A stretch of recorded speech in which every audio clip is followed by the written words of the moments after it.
Ammar TV.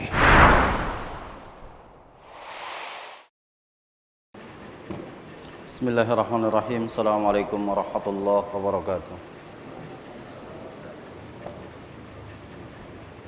Innal hamdalillah nahmaduhu wa nasta'inuhu wa nastaghfiruh wa na'udzu billahi min shururi anfusina wa sayyiati a'malina.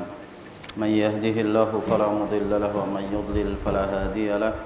Asyhadu an la ilaha illallah wahdahu la syarika lah wa asyhadu anna Muhammadan abduhu wa rasuluh. Allahumma salli wa sallim wa barik ala nabiyyina wa rasulina Muhammadin wa ala alihi wa sahbihi ajma'in. Ya ayyuhalladzina amanu taqullaha haqqa tuqatih wa la tamutunna illa wa antum muslimun.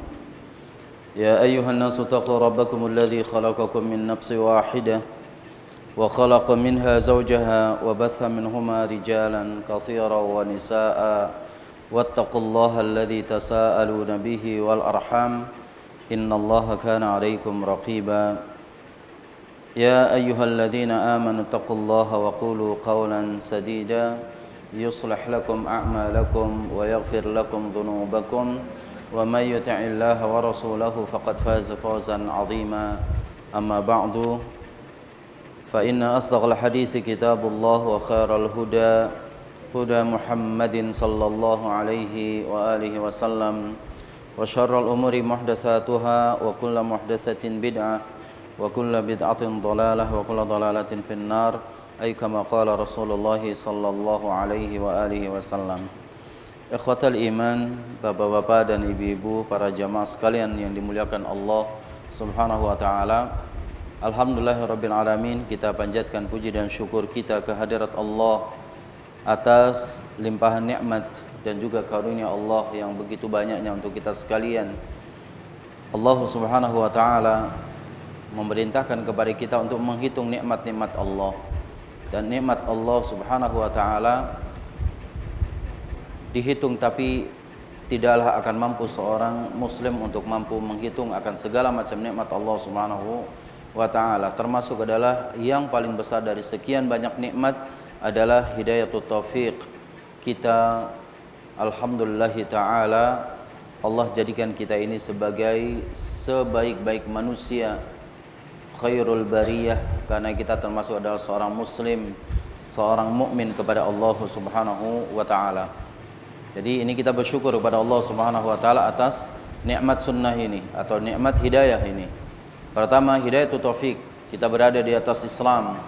Dan yang kedua, keislaman kita ini dibimbing dengan wahyu, baik dari Al-Quran maupun dari sunnah Rasulullah SAW, yang ini disebutkan sebagai hidayatul irsyad, ya, yaitu hidayah dalam bentuk bimbingan dari Al-Quran dan juga hadis-hadis Rasulullah SAW. Dan para ulama mengatakan, apabila kita ingin bisa istiqamah di atas hidayatut taufiq, maka jalan yang paling lurus adalah dengan memenuhi dan mengamalkan hidayatul irsyad. Apabila kita ingin istiqamah di atas hidayatut taufiq, yaitu di atas keislaman kita, maka wajib bagi seorang muslim untuk menetapi yaitu hidayatu al-irsyad.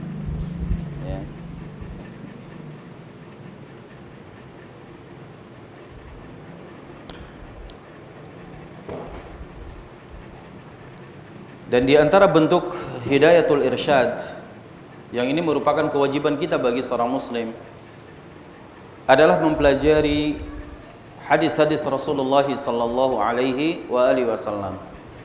Dan kita bahas kitab Al-Arba'in An-Nawawiyah ini adalah salah satu langkah yang mungkin masih kecil, langkah ini. Salah satu yang masih dasar bagi seorang muslim menapaki hidayatul irsyad dengan mempelajari hadis-hadis Rasulullah sallallahu alaihi wasallam. Dan ini kita ambil dari kitab Al-Arba'in An-Nawawiyah. Di pertemuan yang pertama kita sudah membahas kenapa kitab Al-Arba'in An-Nawawiyah ini atau 40 hadis yang dituliskan oleh Al-Imam An-Nawawi dalam kitab ini karena 40 hadis ini, sekali lagi kita mengingatkan, 40 hadis ini berisi tentang usul, yaitu berisi tentang dasar-dasar dan pokok-pokok dari agama kita yang hanif ini, yaitu al-Islam. Di dalamnya terdapat kaidah-kaidah bagaimana seseorang beragama, bagaimana memahami agama Islam ini dirangkum. Jadi seakan-akan hadis ini atau kitab ini merupakan rangkuman dari sekian ribu hadis. Ya, rangkuman dari sekian ribu hadis. Ya, meskipun tentunya sangat-sangat banyak sekali ya hadis-hadis yang sahih, hadis-hadis yang banyak dijelaskan oleh para ulama hadis dalam kitab-kitabnya. Termasuk di dalamnya adalah kitab Sahih Al-Bukhari, Sahih Al-Imam Muslim, kemudian kitab Sunan dan juga kitab Musnad, kemudian Al-Musannaf ya, dan kitab-kitab yang lain. Tapi keistimewaan daripada kitab Al-Arba'in Nawawi ini karena kitab ini berisi tentang usul, tentang prinsip-prinsip dasar dalam beragama. Dan kita sudah bahas hadis yang pertama tentang masalah niat, hadis yang disampaikan atau yang diriwayatkan sanadnya hingga kepada Amirul Mukminin Abi Hafs Umar bin Al-Khattab radhiyallahu an, ketika beliau mengatakan sami'tu Rasulullah sallallahu alaihi wasallam yaqul innamal a'malu binniyat wa innamal likulli imri'in ma nawa faman kanat hijratuhu ila Allah wa rasulih fa hijratuhu ila Allah wa rasulih wa man kanat hijratuhu lidunya yusibuha aw imra'atin yankihuha fa hijratuhu ila ma hajara ilaih. Ya, hadis ini sahih diriwayatkan oleh Imam Bukhari dan juga Imam Muslim. Ini hadis yang sangat-sangat dasar dan saya seyakin-yakinnya setiap kita, setiap muslim memahami bahwa seluruh amal perbuatan kita ini sangat bergantung kepada niat kita. Ya, sangat bergantung kepada niat kita, dan ini sudah kita bahas pada hadis yang pertama. Di sore hari ini kita akan memasuki al-haditsus tsani, yaitu hadis yang kedua. Ya, dari kitab Al-Arba'in An-Nawawiyah ini kita bacakan nas hadisnya. An Umar radhiyallahu anhu qala bainama nahnu julusun 'inda Rasulillah sallallahu alaihi wa alihi wasallam dhata yawmin idh thala 'alaina rajulun shadidu bayadi thiyab shadidu sawadi sya'ri la yura 'alaihi atharu safar wa la ya'rifuhu minna ahad hatta jalasa ila Nabi sallallahu alaihi wa alihi wasallam fa asnada rukbatayhi ila rukbatayhi wa wada'a kaffayhi ala fakhidayhi qala ya Muhammad akhbirni 'anil Islam faqala Rasulullah sallallahu alaihi wasallam al-Islamu an tashhada an la ilaha illallah wa anna Muhammadan Rasulullah wa tuqima as-salah wa tu'ti az-zakah wa tasuma Ramadan wa tahujjal bait in istata'ta ilaihi sabila. Qala sadaqta. Qala fa'ajibna lahu yas'aluhu wa yusaddiquhu. Qala fa akhbirni 'anil iman. Qala an tu'mina billahi wa malaikatihi wa kutubihi wa rusulihi wal yawmil akhir wa tu'mina bil qadari khairihi wa syarrihi. Qala sadaqta. Qala fa akhbirni 'anil ihsan. Qala an ta'budallaha ka'annaka tarahu fa in lam takun tarahu fa innahu yarak. Qala fa akhbirni 'anis sa'ah. Fa akhbirni 'anis sa'ah. Qala mal mas'ulu 'anha bi'a'lama minas sa'il. Mal mas'ulu 'anha bi'a'lama minas sa'il. Qala fa akhbirni an amaratiha. Qala an talidal amatu rabbataha wa an taral hufatal 'uratal 'alata ri'a asya'i yatatawaluna fil bunyan. Qala thumma intalaq falabithu maliya thumma qala li ya Umar atadri manis sa'il qultu Allahu wa rasuluhu a'lam qala fa innahu Jibrilu atakum yu'allimukum dinakum. Rawahu Muslim. Ini hadis yang cukup panjang, di hadis yang kedua yang sanad akhirnya hingga kepada Amirul Mukminin Umar bin Al-Khattab radhiyallahu an, sebagaimana hadis yang pertama. Hadis ini sahih diriwayatkan oleh Imam Muslim. Dikatakan, kata Umar radhiyallahu anhu, beliau berkisah. Ya, beliau berkisah. Bainama nahnu julusun 'inda Rasulillah dzata yaum.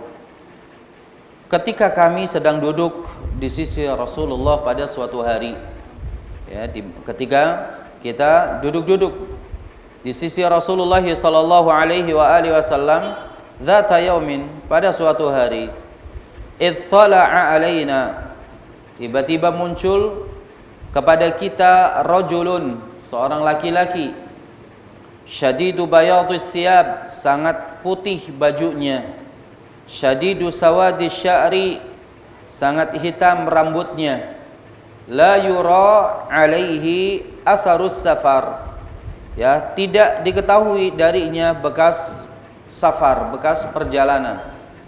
Ya, karena kalau orang habis dari jalan pastinya apa? Ya, lusuh. Rambutnya mungkin kena angin acak-acakan. Pakaiannya mungkin tadinya disetrika jadi tidak lagi kayak nampak disetrika. Tapi ini laki-laki ini datang, ya, dia pakaiannya tetap putih bersih, rambutnya tetap rapi dengan hitam, ya. La yura alaihi atharus safar, ya, tidak diketahui darinya atau atasnya bahwasanya dia dari safar, bekas-bekas perjalanannya enggak ada.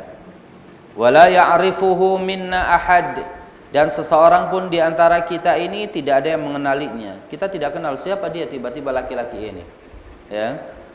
Hatta jalasa ila Nabi sallallahu alaihi wasallam, ya, sampai laki-laki ini datang duduk di hadapan Nabi sallallahu alaihi wasallam. Dia duduk di depan Nabi langsung. Berarti laki-laki ini, yang dikenali laki-laki ini siapa? Hanya Nabi. Buktinya laki-laki ini datang hanya kepada Nabi Muhammad sallallahu alaihi wasallam. Ya, jalasa ila Nabi sallallahu alaihi wasallam. Fa asnada rukbataihi ila rukbataihi. Ya, lalu antara lutut laki-laki ini dengan lutut Nabi ini dipertemukan, ya, dipertemukan. Kemudian apa? Wa wada'a kaffaihi ala fakhidhihi. Kedua tangan laki-laki ini ditempelkan di di Rasulullah sallallahu alaihi wasallam. Qala, sambil mengatakan apa? Ya Muhammad, duhai Muhammad, akhbirni anil Islam. Akhbirni anil Islam. Kabarkan kepadaku tentang apa itu Islam. Kabarkan tentang Islam kepadaku, kata laki-laki ini.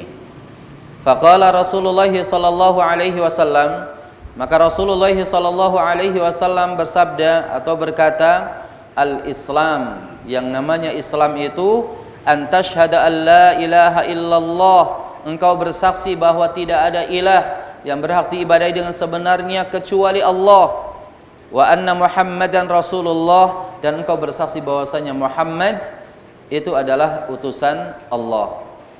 Wa tuqimas shalah, engkau mendirikan salat. Wa tu'tiyaz zakah, engkau menunaikan zakat. Wa tasuma Ramadan, engkau menunaikan ibadah saum di bulan Ramadan. Wa tahujjal bait, engkau beribadah haji ke Baitullahil Haram, in istata'ta ilaihi sabila, apabila engkau mampu, ya, melakukan perjalanan ke sana.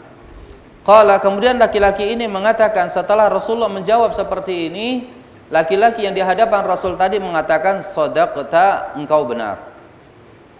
Qala, ya, kata Umar bin Khattab di sini, fa'ajibna lahu, ya, kami ini ya, takjub, heran kepada laki-laki ini. Yas'aluhu wa yusaddiquhu, dia bertanya kepada Nabi tapi dia membenarkan. Ya, dia bertanya kepada Nabi. Biasanya orang kalau bertanya berarti apa? Dia tidak tahu. Tapi ini kemudian dia membenarkan, berarti orang ini sebenarnya apa? Tahu. Qala, kemudian, ya, laki-laki ini mengatakan, fa akhbirni anil iman, kabarkan kepadaku juga tentang apa? Tentang iman.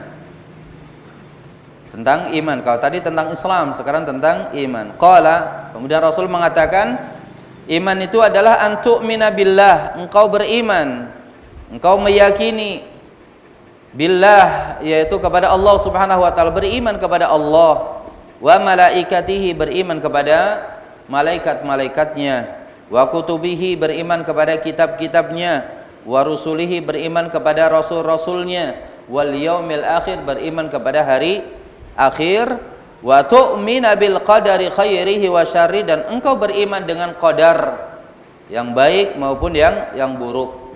Takdir Allah yang baik maupun yang buruk. Qala sadaqta. Laki-laki ini kembali mengatakan sadaqta, engkau benar. Engkau benar. Qala, kemudian laki-laki ini mengatakan fa akhbirni 'anil ihsan. Ya, kabarkan kepadaku tentang al-ihsan. Qala, Rasulullah mengatakan an ta'budallaha ka'annaka tarah. Engkau beribadah kepada Allah Subhanahu wa taala ka'annaka, seakan-akan engkau tarahu, melihat Allah. Fa illam takun tarahu, apabila engkau tidak mampu melihatnya, fa innahu yaraka, sesungguhnya dialah Allah melihat kamu. Qala, laki-laki ini mengatakan fa akhbirni 'anis sa'ah. Kabarkan kepadaku tentang kiamat. Qala, kemudian Rasul mengatakan mal mas'ulu anha. Ya, tidaklah yang ditanya tentang kiamat itu bi'a'lama minas sa'il, lebih tahu dari yang bertanya. Ya, jadi Rasul mengatakan yang ditanya tidak lebih tahu dari yang bertanya. Qala fa akhbirni an amaratiha. Ya. Kemudian laki-laki ini mengatakan akhbirni an amaratiha. Beritahukan kepadaku tentang tanda-tanda kiamat. Amarah, ya, alama, tentang tanda-tanda kiamat. Qala, lalu Rasulullah sallallahu alaihi wasallam mengatakan antalidal amatu rabbataha. Seorang budak dia melahirkan tuannya. Ya, seorang budak wanita melahirkan tuannya. Ini yang pertama. Wa antaral hufat. Ciri yang lainnya atau tanda yang lainnya, wa antara, engkau akan melihat al-hufat, orang yang tidak beralas kaki, nyeker. Ya. Al-urata, yang tidak menggunakan baju atau telanjang. Ya. Al-alata, orang yang dia miskin, meminta-minta, alah. Ya. Ri'a asyai, ya, para penggembala apa? Hewan. Yatatawaluna fil bunyan. Mereka saling meninggikan bangunan-bangunan rumah mereka. Mereka saling apa? Meninggikan bangunan-bangunan mereka. Qala, kemudian ia mengatakan di sini summan talaqa. Ya, kemudian di sini perawi mengatakan summan talaqa. Kemudian laki-laki ini laki-laki ini berpaling atau meninggalkannya. Fala bisumaliya, aku duduk saat di situ. Summa qala li, kemudian Rasulullah mengatakan kepadaku. Kepada siapa? Umar bin Al-Khattab radhiyallahu anhu. Summa qala li, karena laki-laki di hadapan Rasul sudah meninggalkannya. Maka kemudian aku duduk di situ sejenak, ya. Kemudian apa? Rasulullah bertanya kepada Umar bin Al-Khattab, "Ya Umaru, atadri manis sa'il?" Wahai Umar, tahukah engkau siapa yang tadi bertanya itu? Siapa laki-laki yang tadi nanya tentang Islam, iman, ihsan, kiamat, tanda-tanda kiamat? Itu siapa? Qultu, maka aku katakan Allah wa rasuluhu a'lam. Ya, Allah dan Rasulnya yang lebih tahu. Qala Rasulullah sallallahu alaihi wasallam mengatakan, fa innahu Jibril, sesungguhnya dia itu adalah Jibril. Laki-laki tadi itu siapa? Jibril. Atakum, dia telah datang kepada kalian, yu'allimukum, dia datang kepada kalian mengajarkan kalian apa? Dinakum, agama kalian.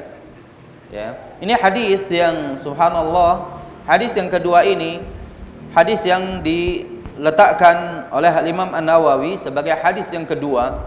Ini merupakan hadis yang paling dasar dalam menjelaskan tentang masalah din, masalah agama.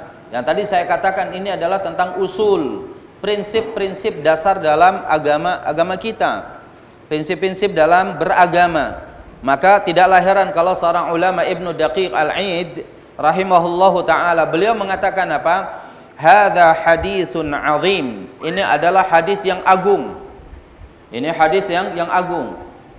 Kenapa? Ishtamala ala jami'i wadhaifil a'malidh dhahirati wal batinah. Karena hadis ini mencakup seluruh amal-amal bagi seorang yang dia merasa dirinya beragama, baik amal-amal zahir maupun amal-amal batin. Ya, hadis ini besar karena hadis ini mencakup apa? Mencakup seluruh perkara-perkara agama, baik yang zahir maupun yang batin. Ini kata ya Ibnu Daqiq Al-Id rahimahullahu taala. Juga hadis ini mencakup apa? Ulum asy-syariah kulliha raji'atun ilaihi. Ilmu-ilmu syar'i ini kembali kepada hadis ini. Ya, tentang contoh misalkan kita mempelajari masalah fikih. Masalah fikih biasanya diawali seluruh kitab-kitab fikih ini selalu diawali dengan kitab At-Taharah. Kitab At-Taharah. Dan At-Taharah itu adalah bab pintu untuk memasuki ibadah salat kita. Atau sebelum salat, orang ketika mau masuk ke dalam Islam maka dia diwajibkan untuk apa? Mandi. Orang kafir dia ingin apa? Masuk ke dalam Islam. Maka apa? Dia harus mandi terlebih dahulu, bersih semuanya, seperti mandi janabah, dan itu taharah. Itu taharah. Kemudian setelah itu salat. Dan salat tadi dijelaskan. Setelah itu zakat, saum, haji, ya kan? Ini adalah termasuk apa? Ilmu-ilmu syar'i. Bahkan orang untuk sampai bisa mempelajari kitab taharah itu jelimet permasalahannya, dijelaskan oleh para ulama tentang masalah fikih. Kitab tentang wudu saja itu dijelaskan, itu bisa satu buku. Kitab tentang apa? Salat dijelaskan dalam berbagai macam jilid buku. Ini adalah semua ilmu-ilmu syar'i merujuk kepada hadis ini. Ketika menjelaskan tentang masalah zakat, ketika menjelaskan tentang masalah terlebih zakat misalkan, masalah zakat. Oh, zakat fitrah begini, zakat mal begini, zakat mal juga banyak. Ya.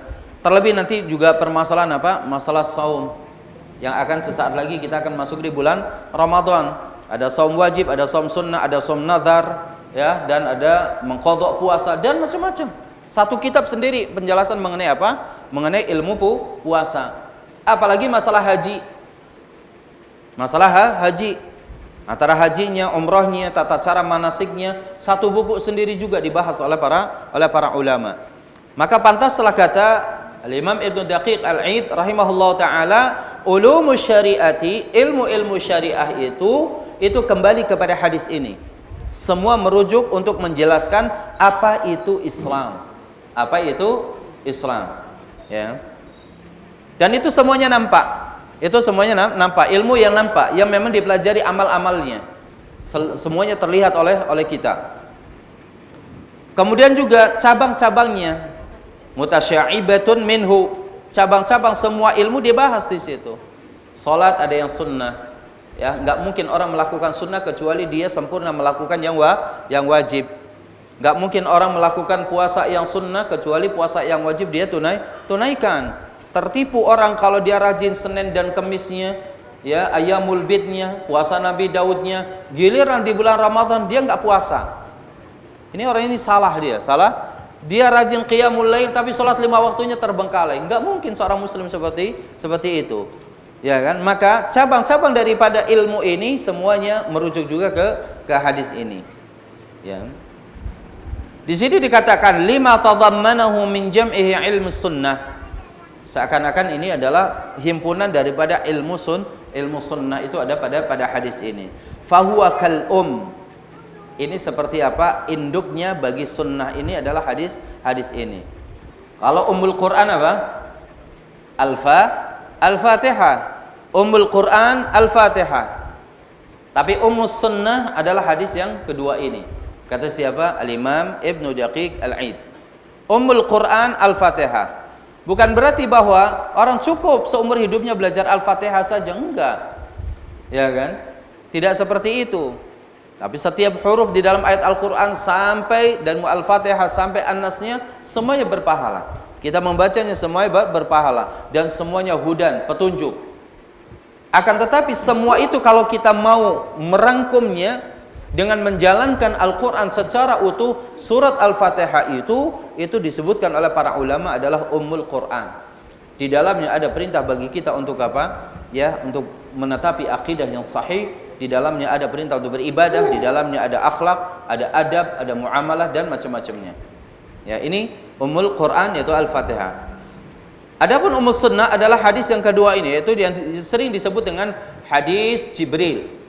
Hadis ini disebut hadis Jibril karena Jibril dah datang. Ya, ini. Maka di sini dikatakan kama sumiyat al-Fatihatu ummul Quran lima tadammanathu min jam'iha ma'ani al-Quran. Sebagaimana Al-Fatihah disebutkan sebagai ummul Quran karena di dalam Al-Fatihah itu menghimpun seluruh makna-makna Al-Quranul Karim. Maka terhimpun pada makna-makna sunnah yaitu ada pada hadis yang kedua ini. Kemudian dijelaskan tentang kedudukan hadis ini yaitu oleh Al-Imam Ibn Rajab Al-Hambali. Oleh Al-Imam Ibn Rajab Al-Hambali, beliau mengatakan wa huwa hadisun 'azimus sya'ni jidda. Hadis ini urusannya atau perkara hadis ini sangat besar sekali. Yashtamilu ala syarhid din, mencakup tentang penjelasan mengenai agama kulluhu secara keseluruhan, ala syarhid din kullihi, yaitu mencakup penjelasan seluruh masalah-masalah dalam agama dijelaskan dalam hadis ini. Walihada qala sallallahu alaihi wasallam fi akhirih. Untuk itulah Rasulullah sallallahu alaihi wasallam, buktinya kata Imam Ibnu Rajab di akhir hadis ini Rasulullah mengatakan hadza Jibril atakum yuallimukum dinakum. Itu adalah Jibril datang kepada kalian mengajarkan agama kalian. Maka hadis ini adalah apa? Inti daripada agama kita. Ya, hadis ini adalah merupakan inti dari agama kita. Karena Rasul mengatakan itu Jibril yang mengajarkan kepada kalian tentang agama ini. Agama ini berisi tentang keislaman, agama ini tentang keimanan, agama ini tentang keihsanan kita. Ini derajat orang beragama, muslim, mukmin, muhsin. Ya. Dan ini adalah dijelaskan dalam hadis ini. Sedangkan Al-Imam An-Nawawi rahimahullahu taala ketika beliau menjelaskan hadis ini, pada hadis ini disyarah oleh dicantumkan oleh beliau dalam hadis yang kedua. Tapi beliau pun ya memberikan satu alasan dalam hadis ini. Wa'lam, ketahuilah anna hadzal hadis, kata Imam An-Nawawi, ketahuilah anna hadzal hadis yajma' anwa' minal ulum, menghimpun seluruh macam-macam ilmu, wal ma'arif, pengetahuan-pengetahuan, wal adab, dan adab-adab, wal lataif, dan perkara-perkara yang mengajarkan tentang muamalah-muamalah yang baik, ya, tentang akhlak, tentang adab dan yang lainnya. Bal huwa, bahkan hadis ini kata Imam An-Nawawi, bal huwa, bahkan hadis ini aslul Islam. Inilah asalnya Islam ataupun pokok dari agama Islam ini. Qultu walidzalika saqahu fi arba'inihi rahimahullahu taala. Untuk itulah ya kata muallif ini Al-Imam An-Nawawi menjadikan hadis ini masuk dalam kitab arba'innya beliau. Ya, ini tentang penjelasan tentang mengenai kedudukan hadis ini. Kalau ditanya alasannya, kenapa hadis ini muncul di hadis, pada ribuan hadis ada, tapi kenapa hadis ini muncul di hadis yang kedua? Ya, ini dijelaskan oleh para ulama, ya. Di antaranya ada Al-Imam Ibnu Daqiq Al-Aid, kemudian Al-Imam Ibnu Rajab Al-Hambali, dan juga Al-Imam An-Nawawi rahimahullahu taala. Kemudian di sini berkenaan dengan ya penjelasan secara harfiah dari makna hadis ini. Bainama nahnu julusun 'inda Rasulillah sallallahu alaihi wasallam dzata yaum. Ya, ketika kita sedang duduk-duduk bersama Rasulullah sallallahu alaihi wasallam pada suatu hari. Makna hadis ini juga adalah bahwa Rasulullah sallallahu alaihi wasallam tidak mengadakan taklim setiap hari. Tidak mengadakan taklim setiap hari. Tidak seperti kita umatnya nih. Ya, dalam satu majelis ada taklim kayak minum obat. 3 hari, pagi, sore, siang, malam ada taklim lagi. Ya. Enggak, maka Rasul mengatakan ketika kita duduk-duduk bersama para sahabat dzata yaumin, suatu hari. Suatu hari. Maknanya di dalam majelis itu kadang Rasulullah mengajarkan taklim dengan waktu yang telah ditentukan, kadang juga habis sholat tidak, Rasulullah bermuamalah dengan manusia yang lain. Ada yang berada di masjid, ada juga yang berada di luar masjid. Ya, Rasulullah menemui keluarganya, Rasulullah menjumpai anak-anak di halaman, di perjalanan. Artinya apa? Tidak selalu terisi dengan taklim dan taklim setiap waktunya, tidak. Kenapa? Ketika dijelaskan dalam hadis yang lain, kenapa seperti itu? Ya, khaufan minas sa'amah, takut membosankan. Padahal agama ini kan mestinya tidak bosan, tapi manusia ini punya titik jenuh. Kalau setiap hari ngaji sampai 3 kali itu juga jenuh. Ya ke sini, ke sana, kemari, lari ke sana kemari gitu ya. Nah, ini sampai ada titik jenuhnya. Maka di sini memberikan pelajaran kepada kita, Rasulullah kadang duduk bersama para sahabat, kadang juga habis sholat kemudian Rasulullah pergi. Ya, Rasulullah pergi menemui keluarganya, berbincang dengan istrinya, ya bercanda-canda dengan anak-anaknya, ya kan? Itulah Rasulullah sallallahu alaihi wasallam. Berbincang dengan Zainab putrinya, dengan Ummi Kulsum, dengan Ruqayyah, dengan Fatimah, ya kan? Kemudian berbincang dengan anak-anak kecil di pinggir jalan. Ini adalah kehidupan seperti itu, ya. Kemudian di sini ittala alaina rajulun. Tiba-tiba muncul kepada kita rajulun, seorang laki-laki. Yang di akhirnya dikenali itu siapa? Jibril. Berarti kita fahami di sini bahwa Jibril alaihi salam itu adalah malaikat yang bisa menyerupai manusia. Ya, bisa menyerupai manusia. Kisah tentang malaikat menyerupai manusia ini bukan terjadi pada masa Rasul saja, tapi juga pernah terjadi pada masa Nabiullah Ibrahim alaihi salam. Dan ini dijelaskan di dalam Al-Qur'an. Ketika Nabi Ibrahim berada di dalam rumahnya bersama istrinya yaitu Sarah, kemudian tiba-tiba ya ada datang beberapa laki-laki ya mengetuk pintu rumah dari Ibrahim alaihissalam. Kemudian ya laki-laki itu bersih pakaiannya, rapi. Kemudian dipersilakan masuk. Tapi Nabi Ibrahim alaihissalam tidak kenal siapa mereka. Tapi kemudian Nabi Ibrahim alaihissalam meminta kepada istrinya untuk memasak masakan gitu ya. Buatlah makanan. Kemudian Ibrahim setelah makanan jadi, dibawa tuh makanannya keluar, yaitu dengan menyembelih anak sapi yang gemuk. Disuguhkan karena ini orangnya banyak. Disuguhkan. Ya. Setelah disuguhkan ternyata tidak dimakan, kan gitu. Tidak dimakan. Karena memang itu ternyata siapa? Malaikat. Kata laki-laki ini dia mengatakan, "Inna nubasyiruka bighulam."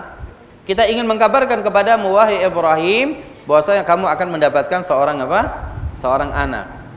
Ini adalah kisah tentang bagaimana para malaikat itu pernah mendatangi nabi-nabi utusan Allah Subhanahu wa taala, ya, itu menyerupai manusia, menyerupai manusia. Juga terjadi pada masa Bani Israel setelahnya. Sebagaimana dalam hadis-hadis tentang Israiliyat, hadis tentang seorang laki-laki yang membunuh 99 jiwa kan. Tanya kemudian dibunuh lagi, jadi genap 100. Mau taubat, kemudian dia pergi meninggalkan tempat yang sebelumnya dia banyak maksiat di situ. Kemudian sebelum sampai di tempat tersebut sudah meninggal. Datanglah malaikat. Ini mengkabarkan tentang kita bahwa malaikat itu bisa menyerupai manusia, ya. Dan ini salah satu dijelaskan dalam masalah hadis ini. Rajulun, ya, syadidu bayatis siyab. Atau di sini juga bukan berarti bahwa malaikat itu disifati, ya, laki-laki maupun perempuan, tidak. Tapi di sini hanya untuk apa yang Allah sampaikan kepada kita yakini itulah yang dikategorikan sebagai atau yang disebut dengan malaikat. Tapi kita tidak bisa menyebutkan bahwa malaikat itu mutlak laki-laki, malaikat itu mutlak perempuan, ya. Cuma di dalam hadis ini itu adalah laki-laki yang datang kepada Rasul. Syadidu bayadis siyab, berpakaian yang sangat putih, ya. Maka dijelaskan dalam hadis tadi Rasul tentang kecintaan Rasul terhadap pakaian berwarna putih. Ini memang ada sebagiannya dari nas-nas hadis tersebut. Ya, syadidu sawadi sya'ri, artinya rambutnya dia hitam, ya, tapi ya karena mungkin di sini untuk menggambarkan kepada para malaikat, ya, bahwa ya rambut ini macam-macam. Kalau beranjak ke usia yang lebih tua, ya manusia layaknya dia dia beruban 1, 2, 3, terus dia nambah sesuai dengan usianya, ya.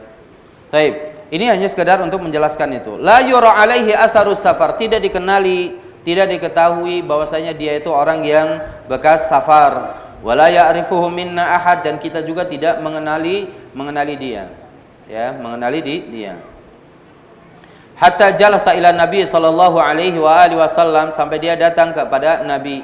Ini menjelaskan di dalam tentang adab thalibul ilmi, ya, bahwasanya tentang adab thalibul ilmi ini, kalau misalkan jumlahnya sedikit itu tidak tidak muter di dinding, ya. Tidak, kan biasa ada ini jauh dari jauh dari pengajarnya. Jauh dari pengajarnya. Karena di sini Jibril alaihissalam dia datang langsung mendekat kepada Rasul sallallahu alaihi wasallam. Ini adalah litadnu, kepada imam, untuk kepada seorang ustadznya, kepada seorang pengajarnya.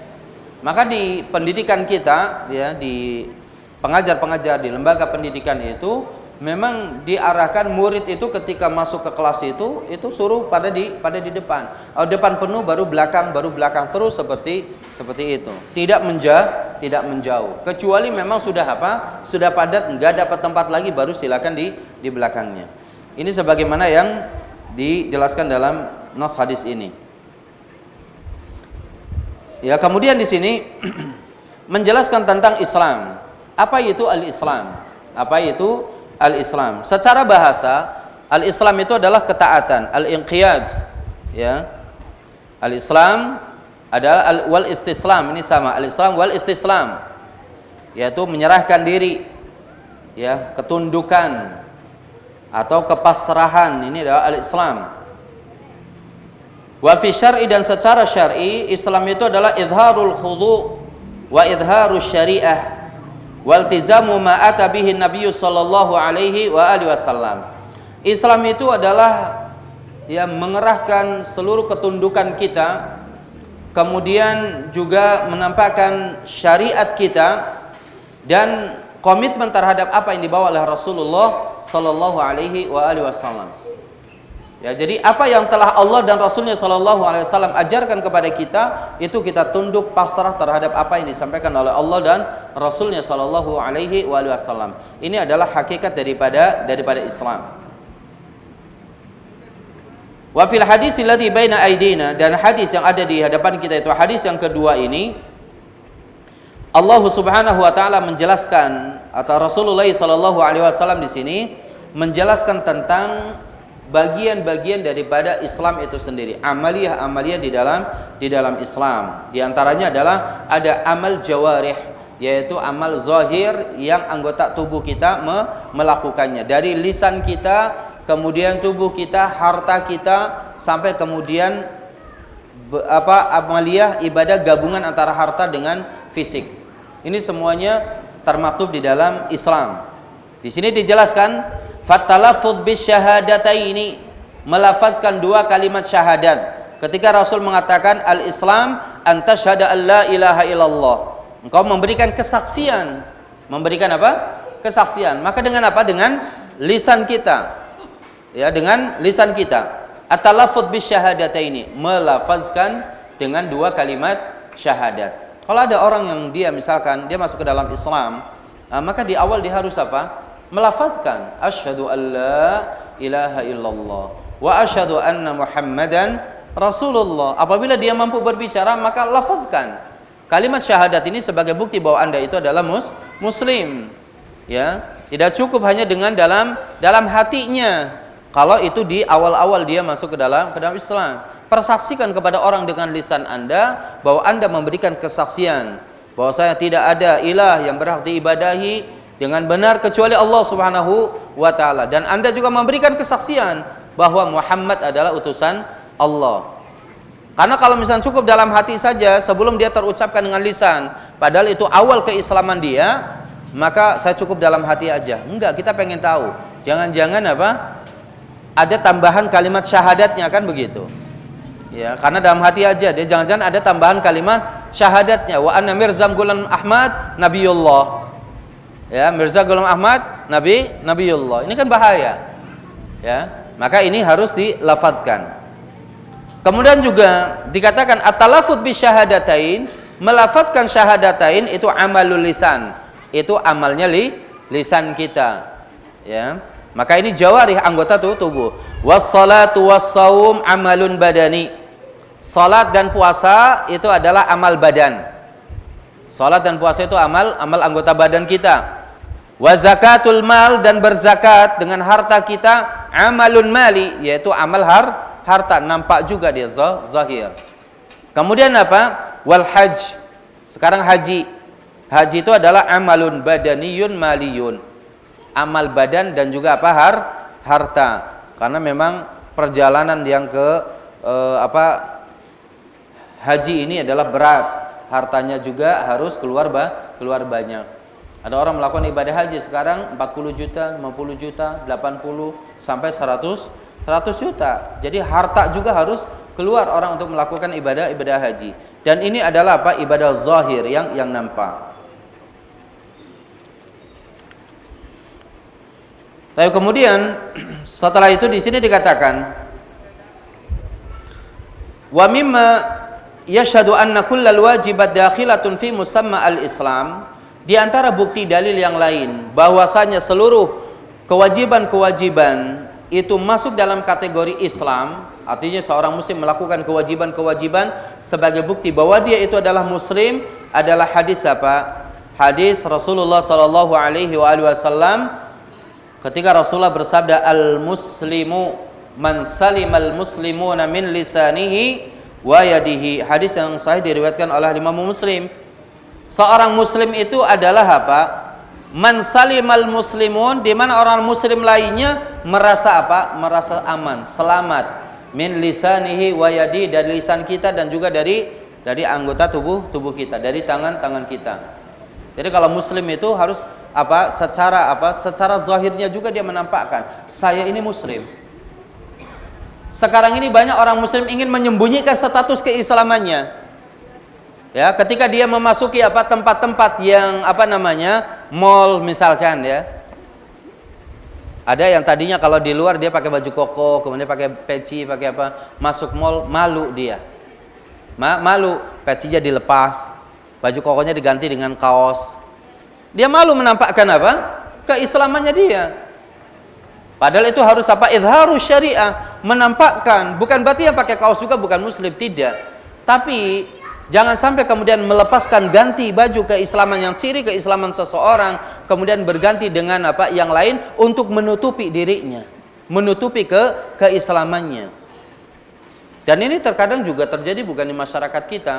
Sebagian ada orang syubhat dari Arab biasa di sana, urufnya dia pakai jubah. Ketika masuk ke Indonesia, turun di bandara dilepas tuh jubahnya. Ya kan, cuman pakai kaos biasa, pakai celana levis dan lainnya. Padahal dia muslim. Ya, apalagi datang ke Indonesia, negara muslim. Ya, negara muslim. Izharu syariah, menampakkan keislaman itu adalah bagian daripada Islam. Ya, itu menampakkan keislaman adalah bagian daripada Islam itu sendiri. Ya, ini adalah termasuk hadis. Kalau kita melakukan kewajiban-kewajiban di dalam Islam, maka ini memang bukti keislaman kita. Seorang muslim itu dia sholat. Kalau enggak sholat, gimana kita mengatakan dia muslim? Seorang muslim itu puasa. Kalau dia tidak puasa, bagaimana kita menampakkan bahwa dia itu adalah muslim? Di saat Ramadan orang berpuasa, dia tidak berpuasa, kemudian bagaimana kemudian kita mengatakan bahwa dia itu muslim?